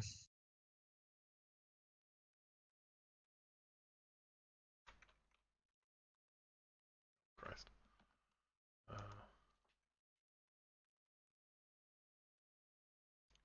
Photoshop's been really playing up for me recently, and I'm gonna have a falling out with it at some point, and hopefully it's not on stream because there will be a lot of cuss words.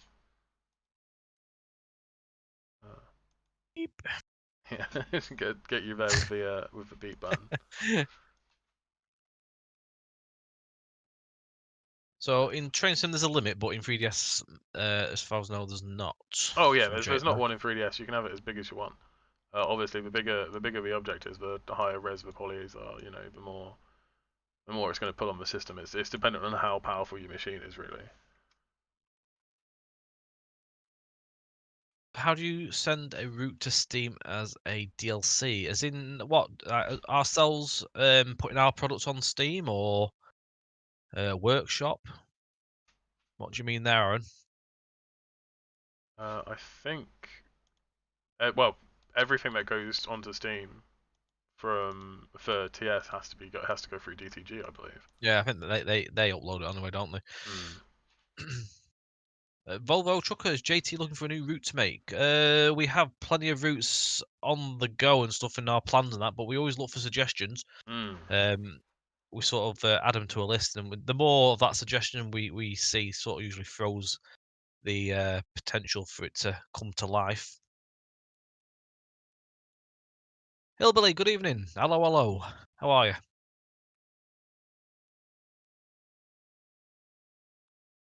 Is it possible to create a loft wheel that can bypass the scaling restriction? Ooh, a loft. You can't generally scale lofts, I don't believe. I've never seen a loft that can be scaled. I've never seen a loft that you can scale. There's a tick box for it allowing to be scaled, but it's never worked for me. Fair enough. I think literally no. As Jake's putting here as well, the loft can't be scaled, so it must be a flat no there, really. I suppose you could make that asset in the loft into an actual placeable asset and then scale it. So make a fence panel or something, and if you want to scale it or whatever loft you're making, make it as an asset for a section and just scale it up, and then just copy and paste a load of them together. That probably would be the easiest way around it. Is there a limit on how many assets that can be placed on a tile? I don't actually know what the cutoff point is, but it does start getting quite laggy when you start putting lots on. Yeah, there's not I mean, there's not like a hardcore limit, but there is like, you know, we sort machine of set ourselves limitations. we set ourselves a bit of a limit. I mean, cities you're going to put more in. So, for example, Derby, I think that's got about 5,000 to 6,000 assets on the tile. Countryside, we usually go for the sort of between around the 500 mark, and it's a normal countryside scene. Towns and stuff like that, usually around 1,000 at the most. Mm. You can sort of get away with. Sometimes, like, if you can do less, it's always better. The less is best. Mm. When you start putting, if you go into town with it just to try and put more in for the sake of it, then you will come into issues with FPS problems and stuff like that. I mean, FPS is our biggest caveat when it comes to, Yeah, you know, because we want to put so much in to our models yeah. that like it just happens that you go You've got to over. get the balance. You've just got to get the balance right. Mm. You got to learn to tell Tom no. Mm, I don't like being told no. No, I know. Although you've not told me no tonight after I've sent you suggestions from people, so we're doing all right tonight. I haven't said no yet. Not There's yet, no. always a possibility. I'm actually, and Tom will advocate for this. I'm actually a miserable person when I work, so this is probably the Very most miserable. talkative I normally am. So, Ryan Drell, good evening. Would you like me to send you a screenshot at all for that window? yes, if you could Let me go and find, have a look. Let me go and find a picture. you find me a pretty picture, mate. Something JT that you can put into that screen. Yeah, again, keep an eye on chat because I can't. I've got chat eyed on. I I've got window open. not boss-eyed, I'm afraid, mate.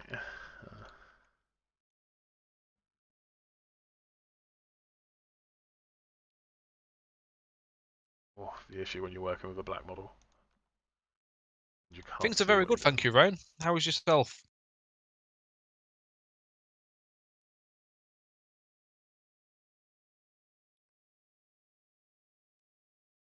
Trying to find something JT wise as well because I've not taken any screenshots with JT trains and stuff for a while. Wow. Something the 222 would be quite nice with MML. Whatever floats your boat, mate.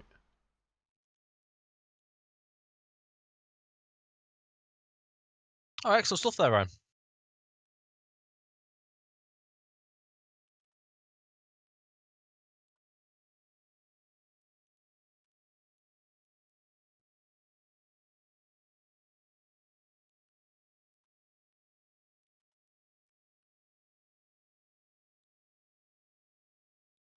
We can definitely maybe try and look into a camera bag asset at some point down the line.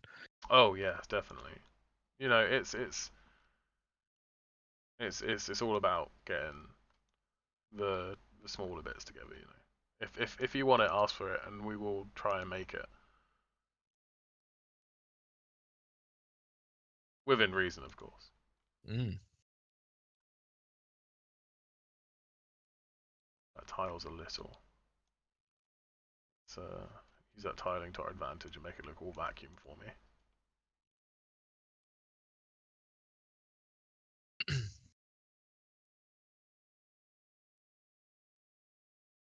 So all I'm really doing here is because nobody's going to see the finer details. I'm going to do like a logo and stuff. But because no one's really going to be able to get up close and see all the details on it, I'm not going to go crazy. I could easily spend the next like day doing things like this, like just making it look as photoreal as possible. But at the end of the day, it's not going to work in TS. You just need a variation of textures and things like that. I've got a random question. If DTG do ever publish an editor for Trains and World, would you gradually make the move from TS to TS World? We've definitely spoke about it within JT, haven't we? Like, we'd like Yeah, to do the it's move. TSW is a funny one because I personally I really want to get onto TSW. I it's using a more up to date game engine. You know, you can do more in it. And personally, making models for Unreal suits my modeling style better than it does for TS.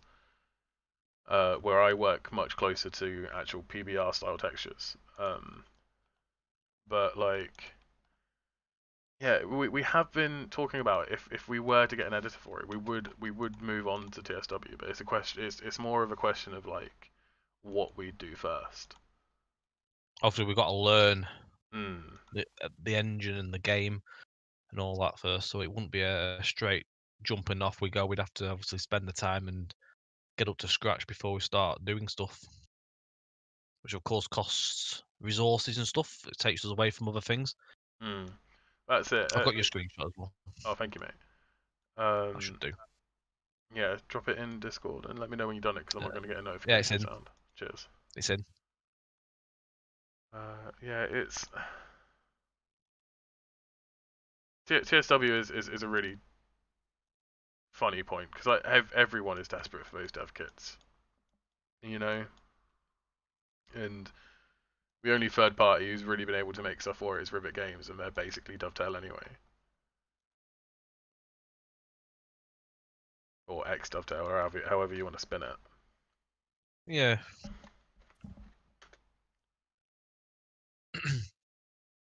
An open garage asset would be cool to replace a car and the tools, etc. inside. That'd be cool. That'd be fun. Yes, photo has been sent over, James. Oh, yeah. I shall put that on a image and get that in the screen. I just want to quickly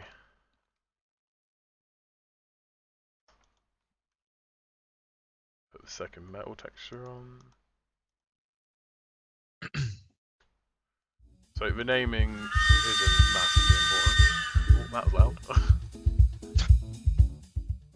Do you know, I've just remembered I was going to put some music on whilst I did this, but You don't put your music on. I must have forgot to hit play, so it's probably been really quiet, and I'm very sorry for that, guys. It's a good job in talking, isn't it? It is, isn't it? It's a good job. I'll pop it on now, just very quietly in the background. Just for the last 10 minutes. Just for the last 10 minutes. You know what it's like. Goodness. Whoa. You can tell this is my first JT stream, can't you? There's not an official Just Trains Discord, no. We've never opened one. No, the point has come up a couple of times, but I think every time it kind of gets shut down because we can't find anyone to moderate it, or that's it. Yeah. Too much hassle chasing guys putting. Pretty much what I said.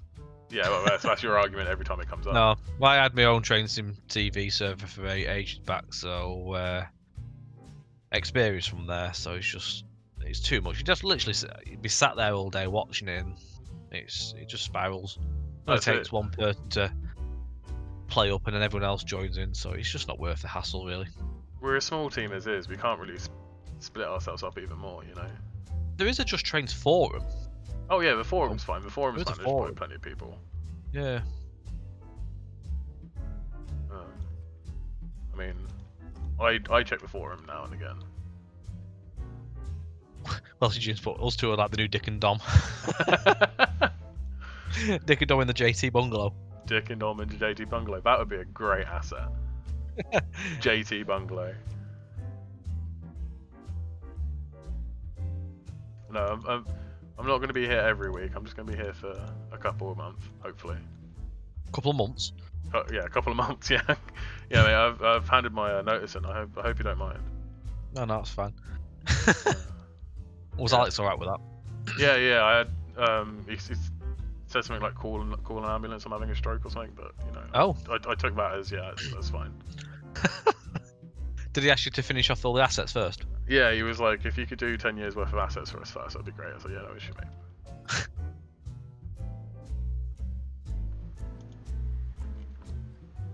Oh, he's a card, is Alex Ford.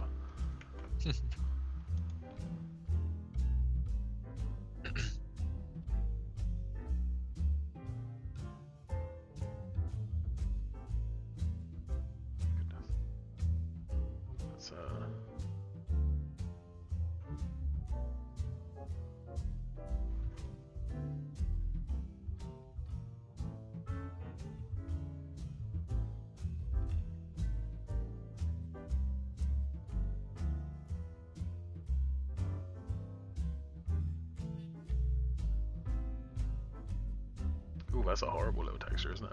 I've done a really bad job on that. Oh.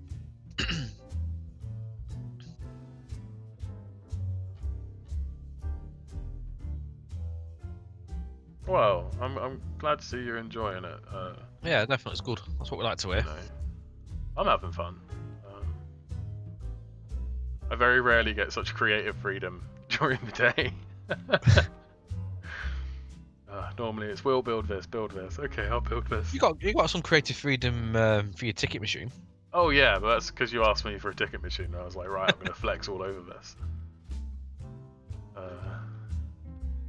So yeah, look forward to that in an upcoming common library. A brand new ticket machine. That is perfect. One for me to look at that in the morning.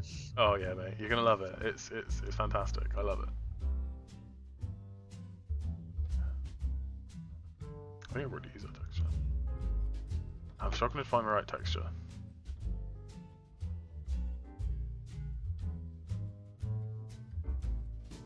Give it a try anyway.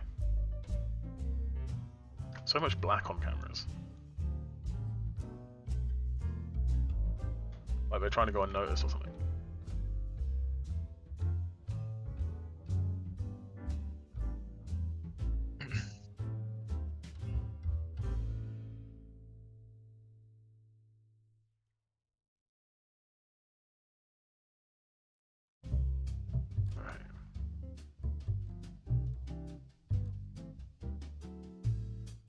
A dispatcher asset might be good for the future.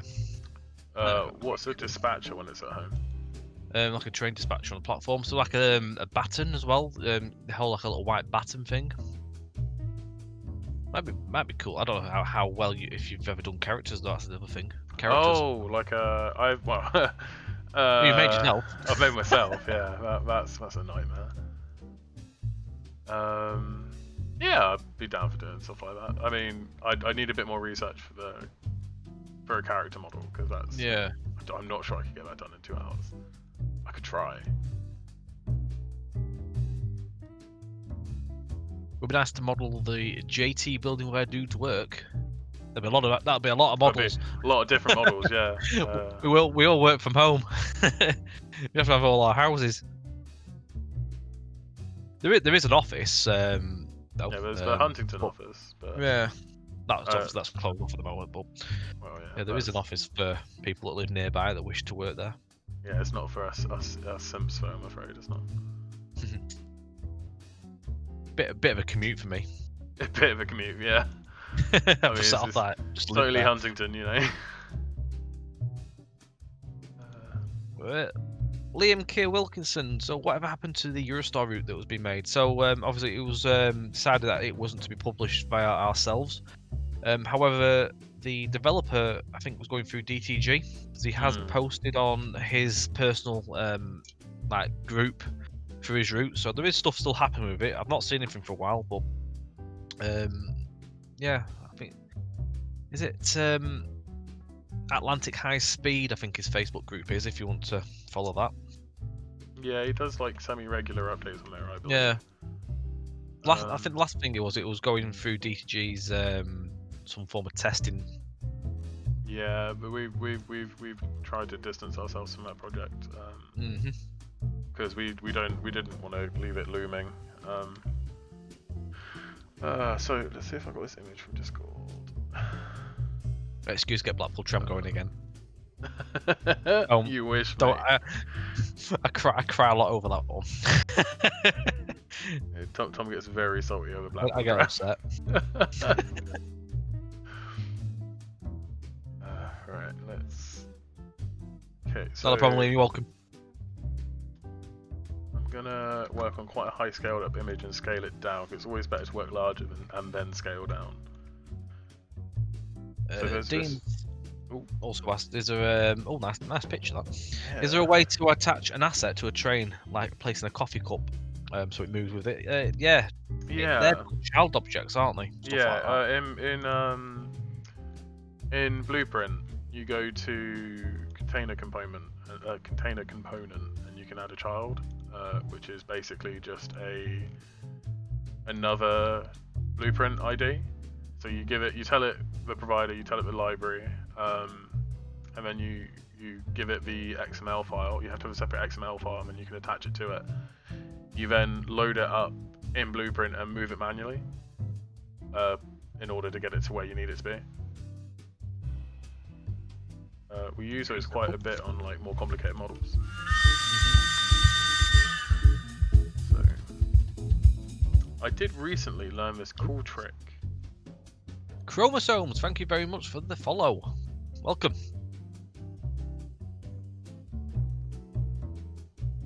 Oh, I don't remember how to do it now. That's terrible. Oh, you broke it.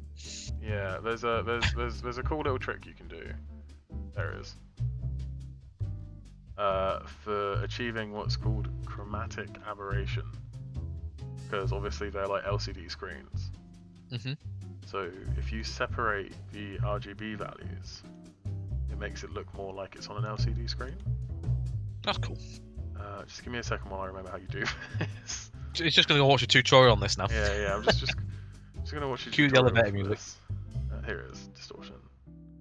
So all you do is distort it ever so slightly on each of the RGB.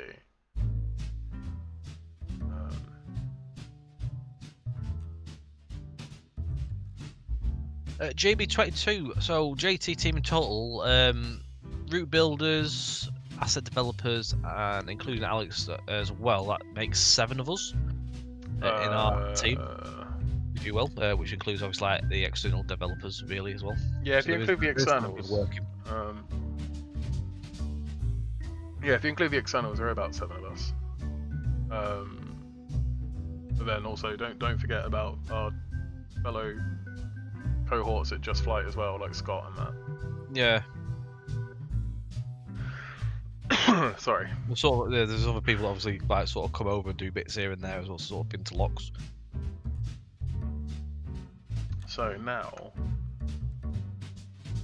that's the RGB values are slightly. I don't know how well this is going to show up on stream, but the RGB values are slightly twisted, so you've got these hues to make it look like it's coming off an LCD screen. So that's a nice little trick I learned. I look like I've disappeared off the stream because I'm going back up to my screen so I can see it. Oh, sorry.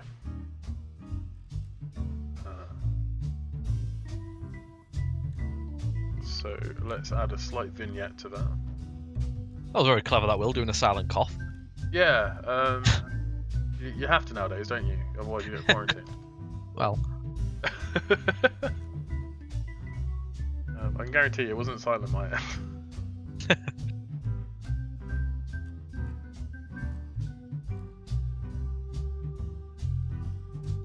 Shoot the bandit, hey up! How are we doing, Matt?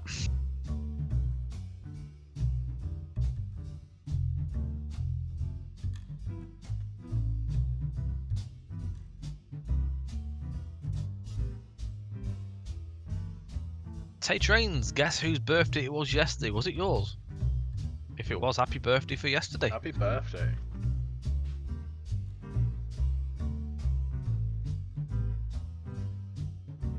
Okay, let's make Stephen some Smedley's putting Tom, I need to get JT to do a Blackpool tram route. we were, we were, but it sort of got cancelled. No, there was good reason behind it, to be honest. There was quite a lot required, and yeah, nobody wanted to go to Blackpool to do research.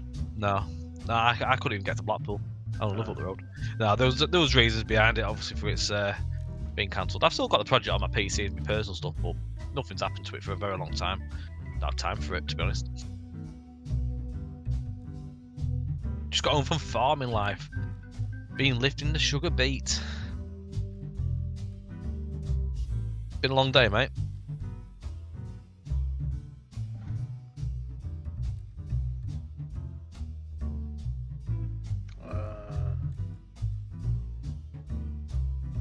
What did we say we were going to brand this as?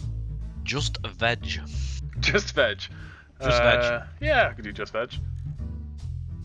Please go. You've been out since 6 this morning, blimey. That's a long day. Christ. Oh goodness. Didn't even realise there was 2 6s in the day. There you go. Frank Safranek. So, how tall am I? And the reason you're asking is what brand and model chair do I use? You're in the market for a new one. I highly recommend that you do not use this chair. It's awful.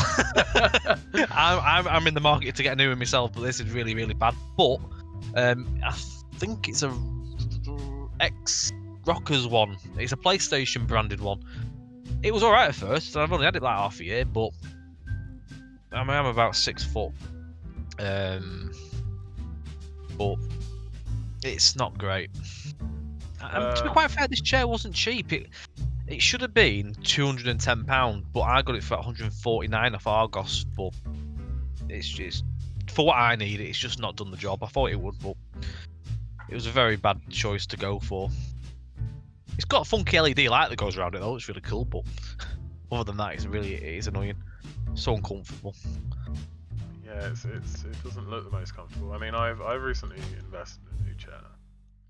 We've got a site to get a possibility to get a new chair from. Both my brothers have got them from, but it's just obviously getting the funds together to obviously get a new chair. Obviously, after just paying this one off, we'll do eventually. Yeah, I think I'm rocking a Noculus, whatever it is. It was on Amazon. It was a bit of a purchase, not gonna lie. They are a bit of an investment, though, aren't they? I mean, well, you know, for personally speaking, like, where we spend all day at our PCs, like, you want to invest in something that's going to be comfortable, don't you? You do. I may have to pluck you for some like recommendations at some point. Yeah. Well, me and even the link for what you've got, so I can have a look. Yeah, me and my wife got the same chair because we're that kind of horrible couple where we have the same. His and hers. Matching desk chairs, you know. Right, what else? What other branding do I need? I need one for the. You need to give it a camera number. Yeah, that's not going to happen. Sorry, James, it's not happening. Sorry, there's no way I'm going into that much detail for this. Evening, Dan. How you doing, mate? I need some texture. Bartes Chris got an adult gaming chair from Amazon, 130 kilograms plus weight rating. Oh, that's interesting. JT 3400. Oh, having some biscuits. Yeah, mate. Love some good biscuits.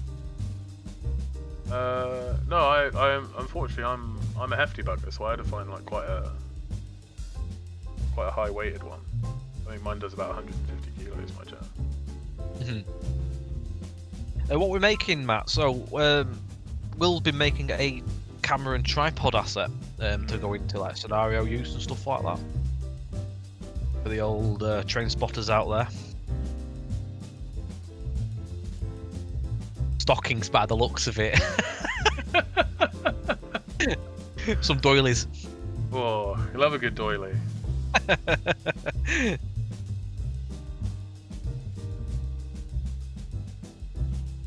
Nice to finally see Will after working alongside for a few years technically. In terms of your testing side of things, yes, he's made his debut. Well, he actually made his debut last week on the stream in terms of on camera as my co-host. Yeah, we've been playing about with that sort of stuff recently. Oh God.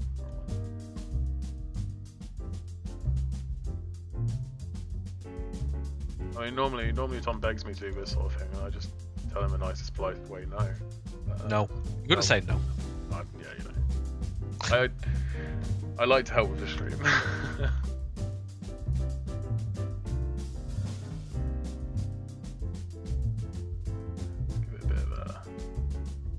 Bit of branding for the strap.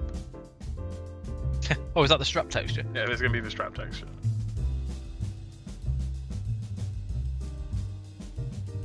Give it a little bit of red as well. Must be used to it with all the asset requests Tom has done over the. Well, yeah, I do like to request different assets. Not all of them make it to the cut though. Certain ones make it. Certain ones make it. Yeah, it's like every something you have a good idea. If they don't make it there though, they do go onto a list for possibilities in the future though. Yeah, The list that I always pay attention to. The list that gets bigger and bigger and never goes smaller.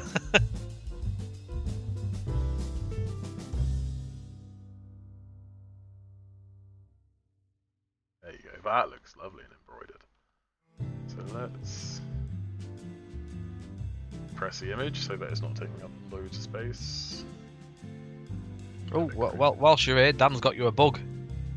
Oh yeah, what bug's that? For Etches Park Depot on Midland Main Line, Buildings Red Door has an LOD issue.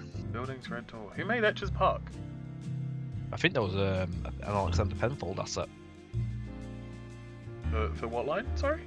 Midland Main Line. It's a Derby. It's a depot at Derby. Yeah. That would have been Penfold.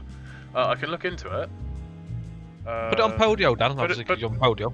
Yeah, put it on Podio and it will show. I'll be able to look into it. I think I've got source files for Penfold stuff. Oh, almost. It does look very good, that camera strap. Yeah, I'm quite happy with that. Every so often I do make a good texture. Every so often. This is how you do your signs and stuff, isn't it? Obviously, make it on a sheet. Well, I am one with the Photoshop, as you are quite aware. Matt's gone as his Barrow's textures. Shh, we don't mention Barrow, because otherwise it won't happen. Well. Yeah, mate, I've been busy, that's the thing. I know. I will get round to finishing the textures on it. I mean, for now, it's a nice station. It is. Of course it is. Not quite there. There's still some modelling left on it anyway. Oh, yeah. Little bits of it virtually there, isn't it? It does look good. The engine sheds have a red door for staff entrance. Yeah, definitely put it on the Podio so we can have a look at it properly and find out what's up.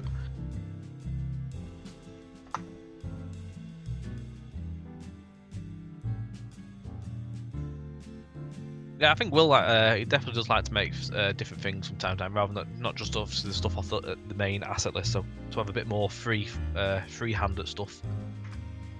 Oh yeah, it's always fun to mix things up.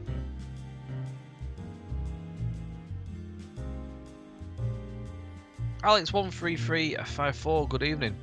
So just joined. So have you missed the step where the asset is baked? Yeah, I can show you how I baked it though. There you go. It will show you how that was done. But the stream is also available on YouTube, Facebook, and Twitch. Twitch stays there for 2 weeks or so, and then it'll that will go. But you'll be able to watch on YouTube as well. So if there's anything you want to like sort of watch as this process has taken place, if you want to sort of follow any tips and stuff like that, do watch it back. It may help anyone that's starting out or anyone that's not quite sure on different processes. I mean, I've been trying my best to explain as I go along. Whilst trying to keep it short and sweet as well, because obviously we are limited for time. On my channel, I tend to do a bit more in-depth sort of stuff.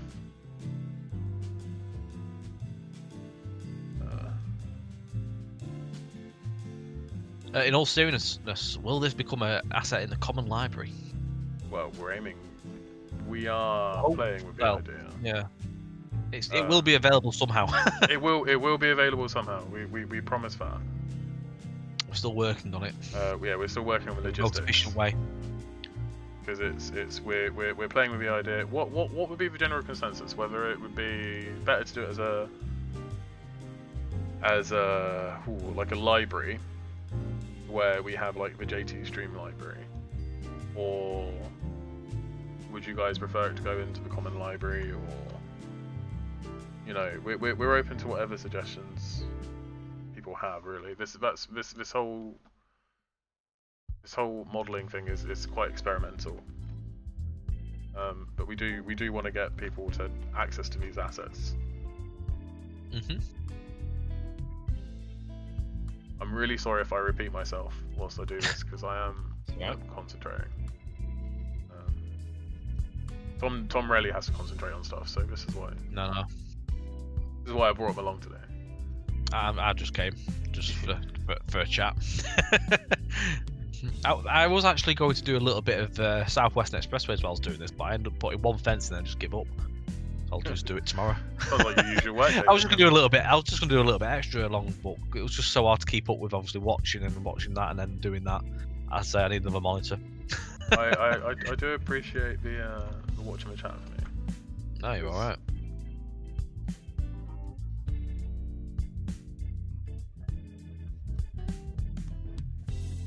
You're welcome, Nigel. Thank you as well. I hope you have enjoyed it as well. Does Will have a Twitch channel to follow? Mr. Yes, Will. I do. It is drum roll. Twitch TV/Willstud. So I haven't done any modelling stuff on there for a while, but I am getting back into the swing of it. That's literally as well. If you look at his screen now, that is how his Twitch channel is spelt. If Tom wants to, he can plug me in chat with a link. I'll get a link. Some of my previous streams are on YouTube, I think. I will be doing more of this because I do a lot of OTS stuff on my streams, and perhaps I might do Barrow if Tom is nice to me.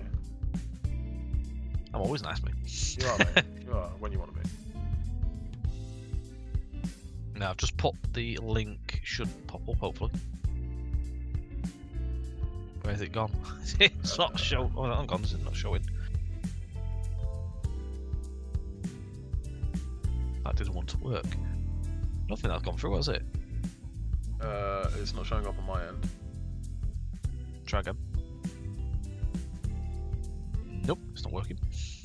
Why is it not working? You're struggling. Why is it not working? I don't know. Let me just reload my screen chat and make sure I haven't missed anything first. So Tom just mouths yes. It's a pain. It's usually how it works, but friends rates and stuff. It is next week a Tom asset to use a tripod. No, next week's driving again. We're back to the driving stream next week. I'm just going to reload the stream chat, just see if it comes through. Oh, it's gone through now. Yeah, it's gone through now. Just having a moment. Most of my times are moments, mate. I don't think we have. I don't think I've got any modelling videos on there at the moment. I've got some dodgy gameplay stuff from where we play Wreckfest with Tom and Mark. Although, like, every time I've streamed it, I've always had one issue, whether it's like no mic or no desktop audio. No matter what it is, whenever I stream that, I just always have an issue. But there should be a link to my YouTube channel, which has a lot of my past streams on. I see some real work being done. I did some real work last week on it as well. Well, yeah. Tried to in between, obviously, internet dying. To be fair, mate, you worked for like a solid hour and a half. It's more than you usually get in a work day. I know, well. What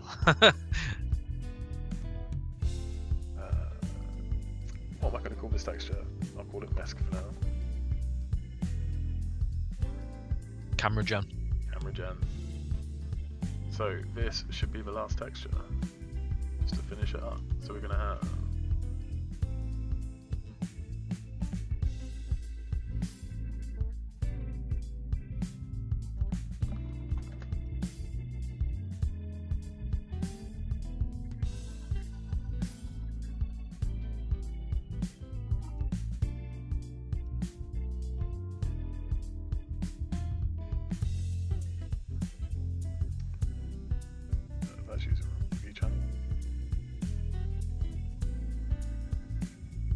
so these all using the wrong UV channel. They are all using the wrong UV channel. That was a good spot.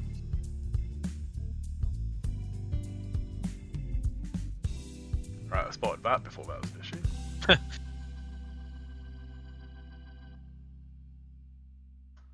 So, let's select the strap first.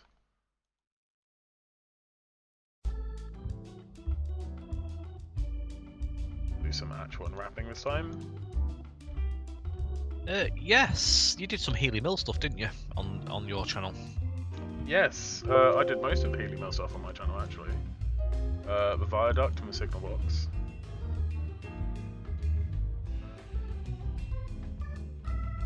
I did the Stourton stuff as well, or however Mark says it. He doesn't like the way I say it. Which one? The Stourton stuff. Sturton. The Sturton, yeah, Stourton.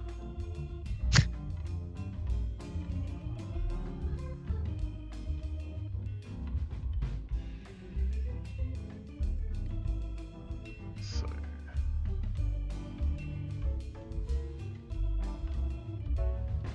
All I'm doing here is I'm just trying to straighten out the UVs a little.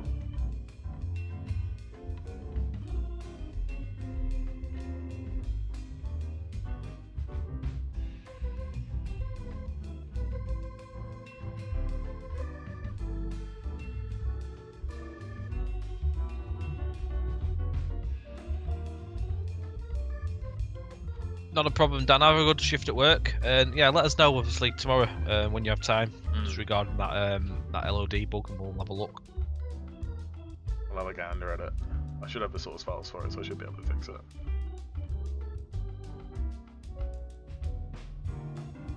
I can see why he doesn't like like how he says it with that attempt.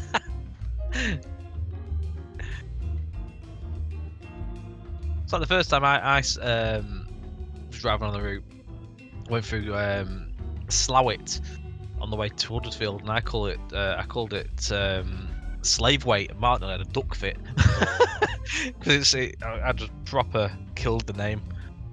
My absolute favourite pastime is watching Tom do the Chinese routes. Oh, they're good then. Oh, they're so funny to watch.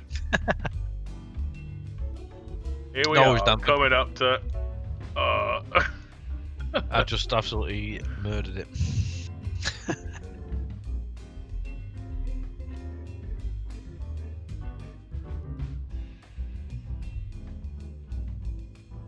So.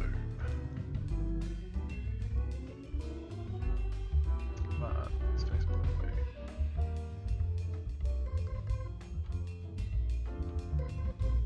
This is the bit where I'm probably going to be the quietest, and I apologise. Oh. Because this is the bit that takes just sheer concentration, and I'm not used to sheer concentration.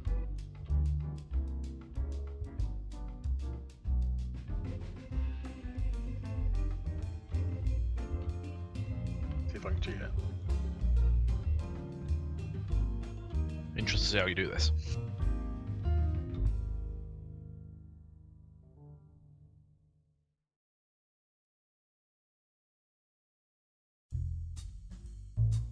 That hasn't worked. It's okay.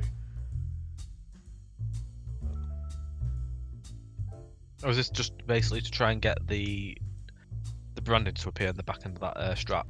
Yeah, literally. I want it to. It's not showing up here.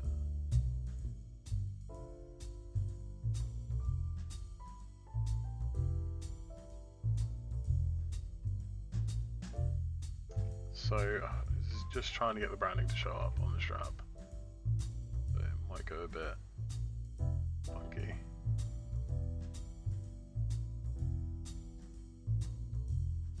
Yeah, that's very funky. Oh.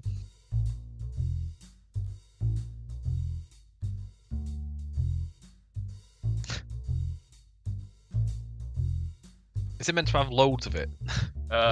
What? Well, it's not supposed to have loads, no. Make it a bit bigger. And I'll have to move this one so it is central. It'd be better if it was facing the other way.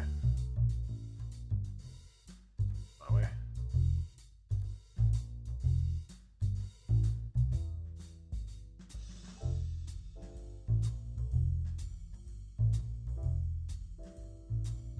So this is the section of modelling that's known as unwrapping, where you unwrap your model to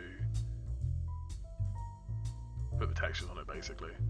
Like I described it earlier, like back when you used to be at school and you used to make the cardboard box meshes, you know, and basically turning all of these images into a flat image.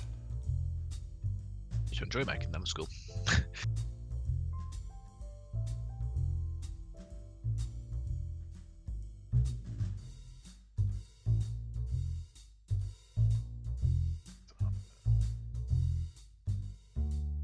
That was going to be completely redone. Let's relax that. One of the biggest pieces of advice I could ever give when it comes to 3D modeling and unwrapping is in 3ds Max there's a tool called Text Tools, and that completely changed my life. Like it's unbelievably helpful. His shoebox is full of bits and bobs.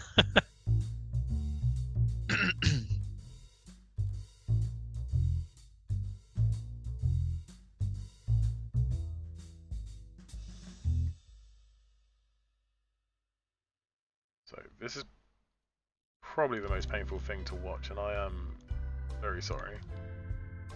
I'm intrigued. You're intrigued, are you? I have no idea what's going on. I'm just sat here like watching with one eye on the chat.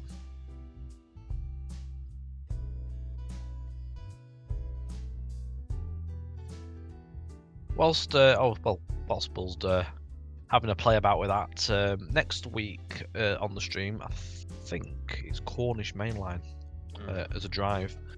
So yeah, do look out for that.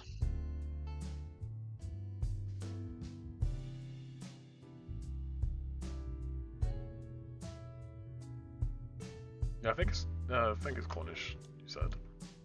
Yeah, I'm sure it is. Yeah. I'll check over with my notes. I think it is. Gonna look at your scrap of paper, mate. No, I've actually made a notepad document this time. Ooh. Up in the world. You have. Gone are the days where we have a piece of scrap of paper. Gone are the days where you used to have your invoice numbers on a scrap of paper next to your monitor. It wasn't even that, it was just the budget.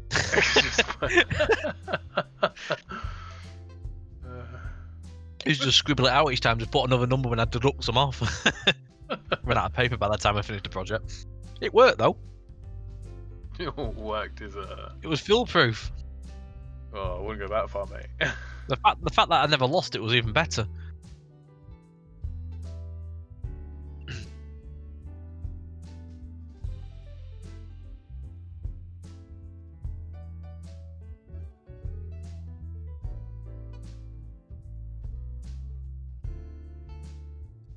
No, Tom's a professional when he wants to be. He's a lovely guy to work with. Always makes you laugh, that's for sure. I'll try my best.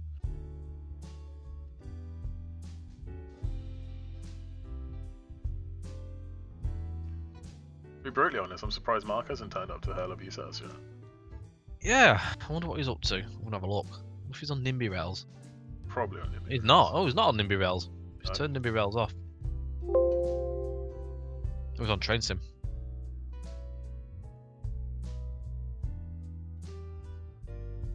Katie's here though. Evening, Katie. I said hello to Katie, but she's literally sat next to me.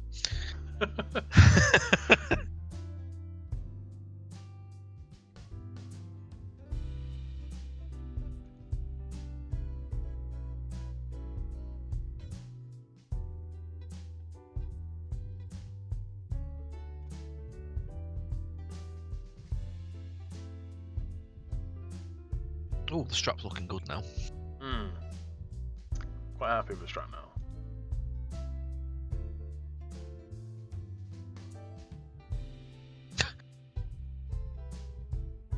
Matt'll give you a tenner to make Castleford Station before Barrow. It's not worth £10, mate. It's Castleford.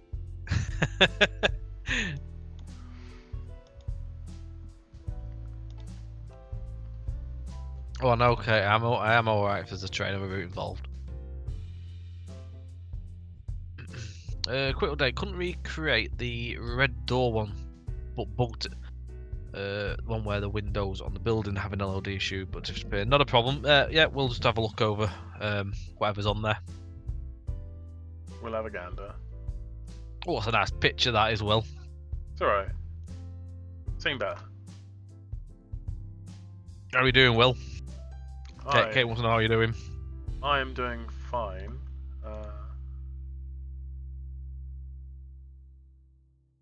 You know.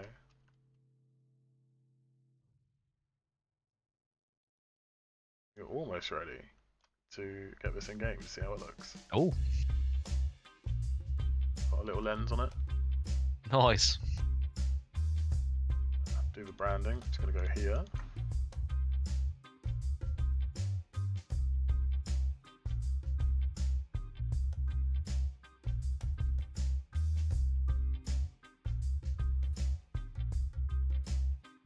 Just Veg logo.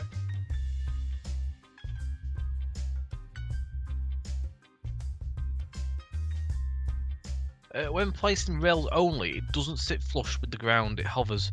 Yeah, basically what it is it'll be the rails with the ballast that has just had the ballast removed, so the track's still on the profile of what it would have been with the ballast there. How do you change it to it sits with the floor?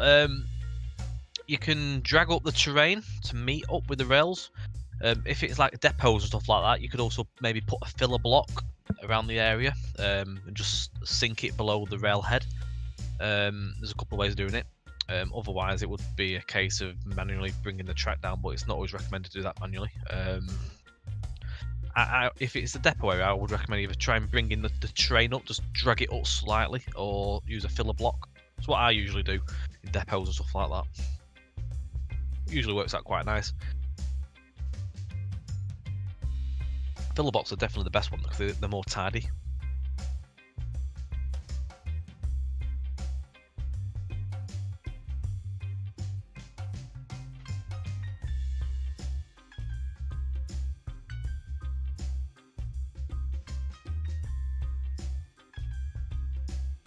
Right. I'm happy to call that model there. Wee. Oh no, wait! I still got to do the feet. Oh, bad one. Oh. Alright, let's Will thought he was having an early dart off home then. Oh yeah. Early bath. No, not quite done yet. I've got to do the LEDs yet, mate. Always put LEDs on your models. You put winter textures on it. Don't need winter textures, but Just thought I'd ask. yeah, cheers, mate. Cheers. Makes me feel nice and warm inside. Right.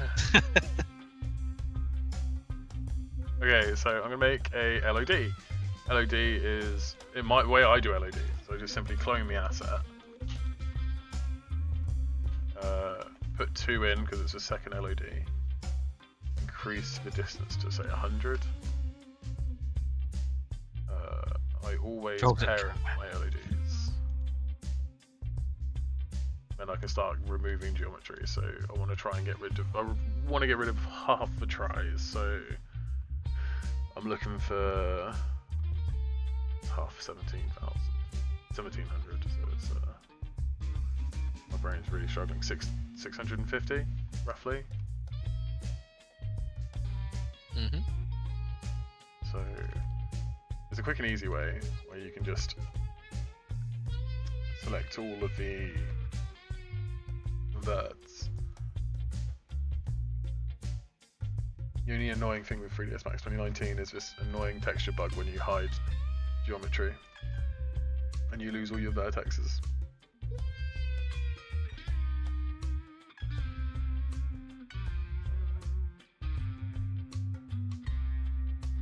Right. So a quick and easy cheaty way of doing it is selecting all of your vertices and just welding them, and then setting like a relatively low weld on it. You get something which is kind of what you want, but a bit more detail. There you go. I can delete the bits that you're not going to see from 100 meters away, like buttons. You're not going to see the buttons from that far away, that's for sure. I doubt you see. How are we looking? Need a bit more. Strap, how are we looking?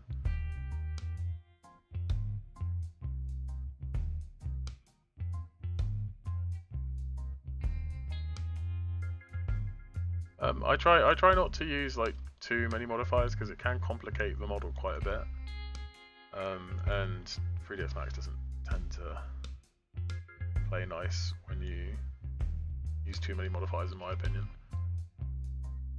For that, a couple more. Let's not half-ass it.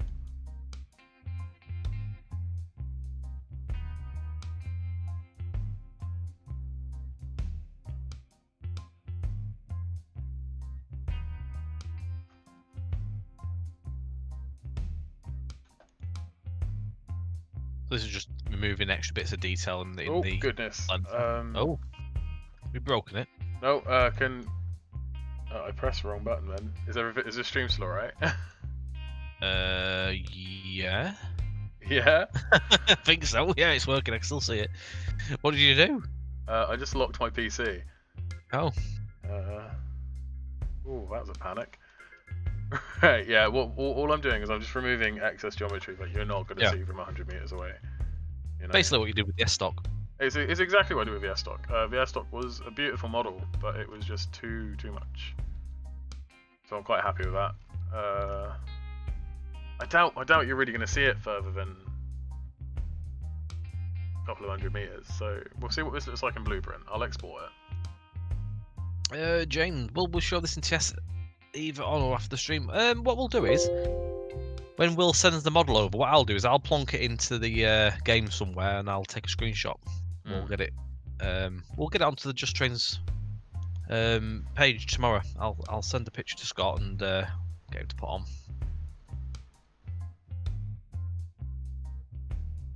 But we'll still show you in some form of it in the game. It's not going to be the proper game. It's just the. So this is it in game engine, as Tom was just saying. So this is basically the Blueprint lets you run the models locally, so you can check for any like LOD issues or just X form's a big one where the model just disappears randomly. I think I need to make that lens glow a bit dimmer. The camera will be available to download at some point. We're still working on how to get it distributed. Whether it's going to be in a library or a separate asset or... Still figuring out the best way of getting it done. But the idea is to have this open to the public. Stu, thank you very much for watching this evening. Good night. I said good evening. I bid you good evening. You say I bid you a good evening. Take care, mate. Must be a serious training enthusiast with a camera and tripod of that spec. Right. Slight texture issue down here, but that's fine. I can hide it. Yeah, I'm quite happy with that as an asset. Looking good, mate. So I will export it again. Did you dim that lens? No, I didn't, but that's a texture thing.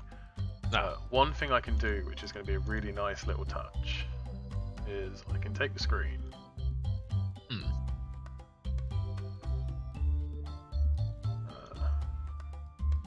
Does the camera say just cam? No, it says just veg. We went with just veg. We went with a popular opinion. And obviously, train spotters are known as veg. So I'm going to take this plane of the screen and I'm going to detach it. So never find the option when you want it, can you? I'm going to make this glow at night, this little screen. Making it so that it lights up at night. Yeah, so 100 meters, I'll say bullet screen. Then you want to label it with FX night. Lets the game know that this is only visible at night. And then I need to slap a emissive glow texture on it. You could use a adder text, but personally I feel you get more control with the emissive glow. Because one thing that's an issue with some of our older models is you drive past them at night and it's like a nuclear bomb's going off inside the building. You know, the windows are so blown out. You won't miss it. Oh, well, that's for sure.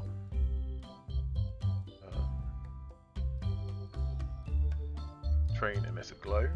But when you use this, you need to make sure you have a emissive map. An emissive map is basically a black and white image where the white is where you want it to glow, and the intensity of the white is how much it glows. So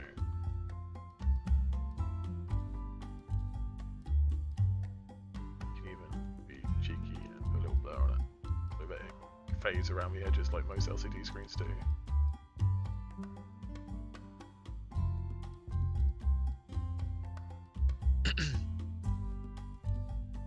I like modelling to jazz music. It's relaxing. Any dorm.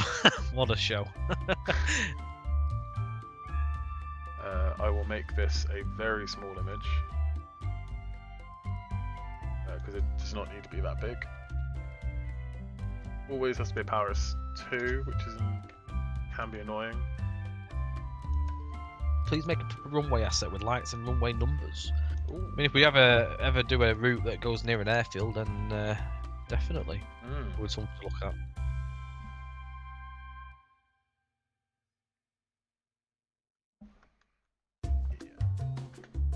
Can we put the asset in game in a route on the stream? That would have to be somewhere at Will's and I don't think I've got anything I can show anyone right now. Not installed. What I'm going to do is I'm going to do it anyway. I'm going to take a screenshot. If you upload an image, mate, because I would put it in myself, but I don't think I've got anything I can show right now without giving stuff away. Yeah, I'll get an image sorted and we'll put it up on. It'll probably be tomorrow when it goes on. But we'll get something put up.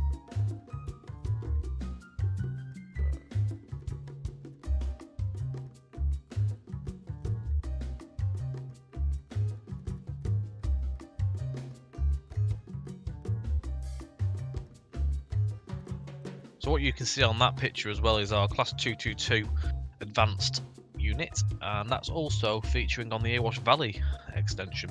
Yeah, that looks like a Benelli Viaduct behind it. It is, Benelli Viaduct. So, lovely viaduct that will do that viaduct as well. Huge structure. Right, if I've done this correctly, it's a very big if at this point. Would detailed assets like this drop frame rates much? So it can do. It's not. I've purposely tried to keep it as skimmed as possible. You know. The thing is, though, you're going to mainly be placing one here and there. You're not going to be going OTT. That's not worked. So that's probably because I'm using wrong UV channel.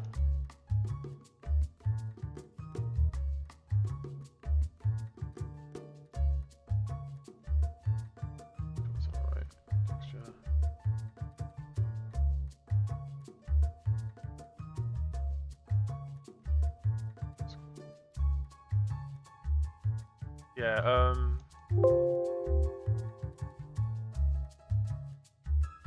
one thing I have to bear in mind as part of what I do at JT, where I make assets, I have to bear in mind poly limits and texture limits and stuff like that. It's nice to have these little bits, but obviously if you put too many down, you are going to pull on the FPS.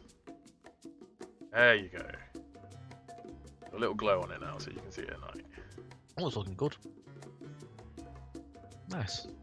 Just make that glow a bit dimmer.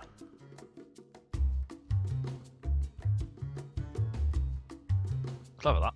I like it. You like it, do you? I've got the Tommy Harrison seal of approval. Wee.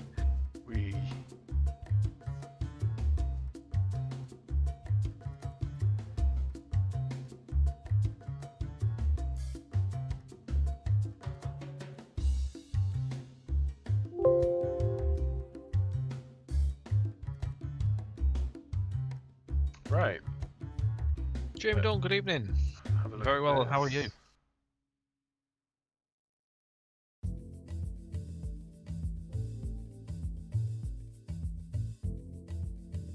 Right, that is a lot better now. I really like this asset. it's been quite a nice one, fun one to build actually. Like little details on it that you can't see because you can't get close enough. Hi, Bob on. Yeah. Okay, so that's the asset dev bit. The only thing left to do is to put it in game. I don't have anything I can show though. But when I pack it, I open up Utilities Manager, Packager, refresh.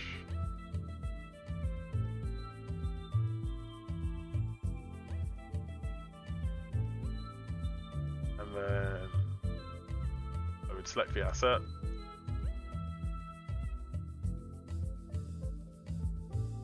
Put the author in, so it would be just trains.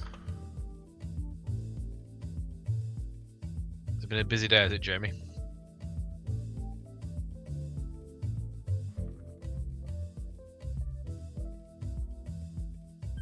Give it a name. And there we have an RWP of the asset that I can send to Tom to put into game, put into his asset library, and then include in the next build. So yeah, I think that's from A to Z of asset creation. And all done within 2 hours and 39 minutes. 39 maybe? I don't know. I can't do math right now. So I hope everyone's enjoyed this stream. I have. Yeah, you have, mate. You've been paid to sit there and just watch stream. Well, and have an answer. It's been Have quite an an insight. I've enjoyed watching that as well. I mean, the only important things I will add, when it comes to Blueprint, one thing we tend to do is under render component level detail generation range, we set the first value to 10, so that regardless of the density setting, it will always show the best LOD. But yeah, if you guys like this, we can do some more of it. You know, we'll make this asset available either through the common library or through a separate stream library once we get more assets. So I guess all that's really left to say is thank you. Yeah, thank you very much, everyone. Again, next week we'll be back on a driving stream, so it'll be Cornish Mainline as far as I can remember. So I'm gonna put something together for that. So that'll be 7:30 again next week. As Will said, it'll be available at some point. We'll sort that out and figure out where it's gonna go. I'll place this in and get a screenshot as well, so I'll pass that over to Scott tomorrow, and we'll get a picture up on the Facebook page of it in one of our routes. We'll make a little bit of a scene with it, and then you guys can see it properly in the game. So yeah, I'll let Will do his wrapping up because he's the man in charge tonight. I can't do anything. Yeah, I've got all the power. You know, you have the power. I've got the power. So yeah, thank you all for joining in for as long as you can in this slog. If you have any more suggestions for assets, put them in the comments of this video on Facebook or YouTube or whatever. We'll have a look through. They'll be on the Twitch chat. We'll have a look through. Hopefully, we'll be doing another one of these this time next month. Maybe we're not quite sure of the dates. Yeah, we'll figure it out and get it all put together. Scarborough Bench. Long boy. Oh, definitely. I'll put that on the list somewhere. But yeah, no. Thank you all for watching, and have a good night. Thank you again, guys. See you later, all.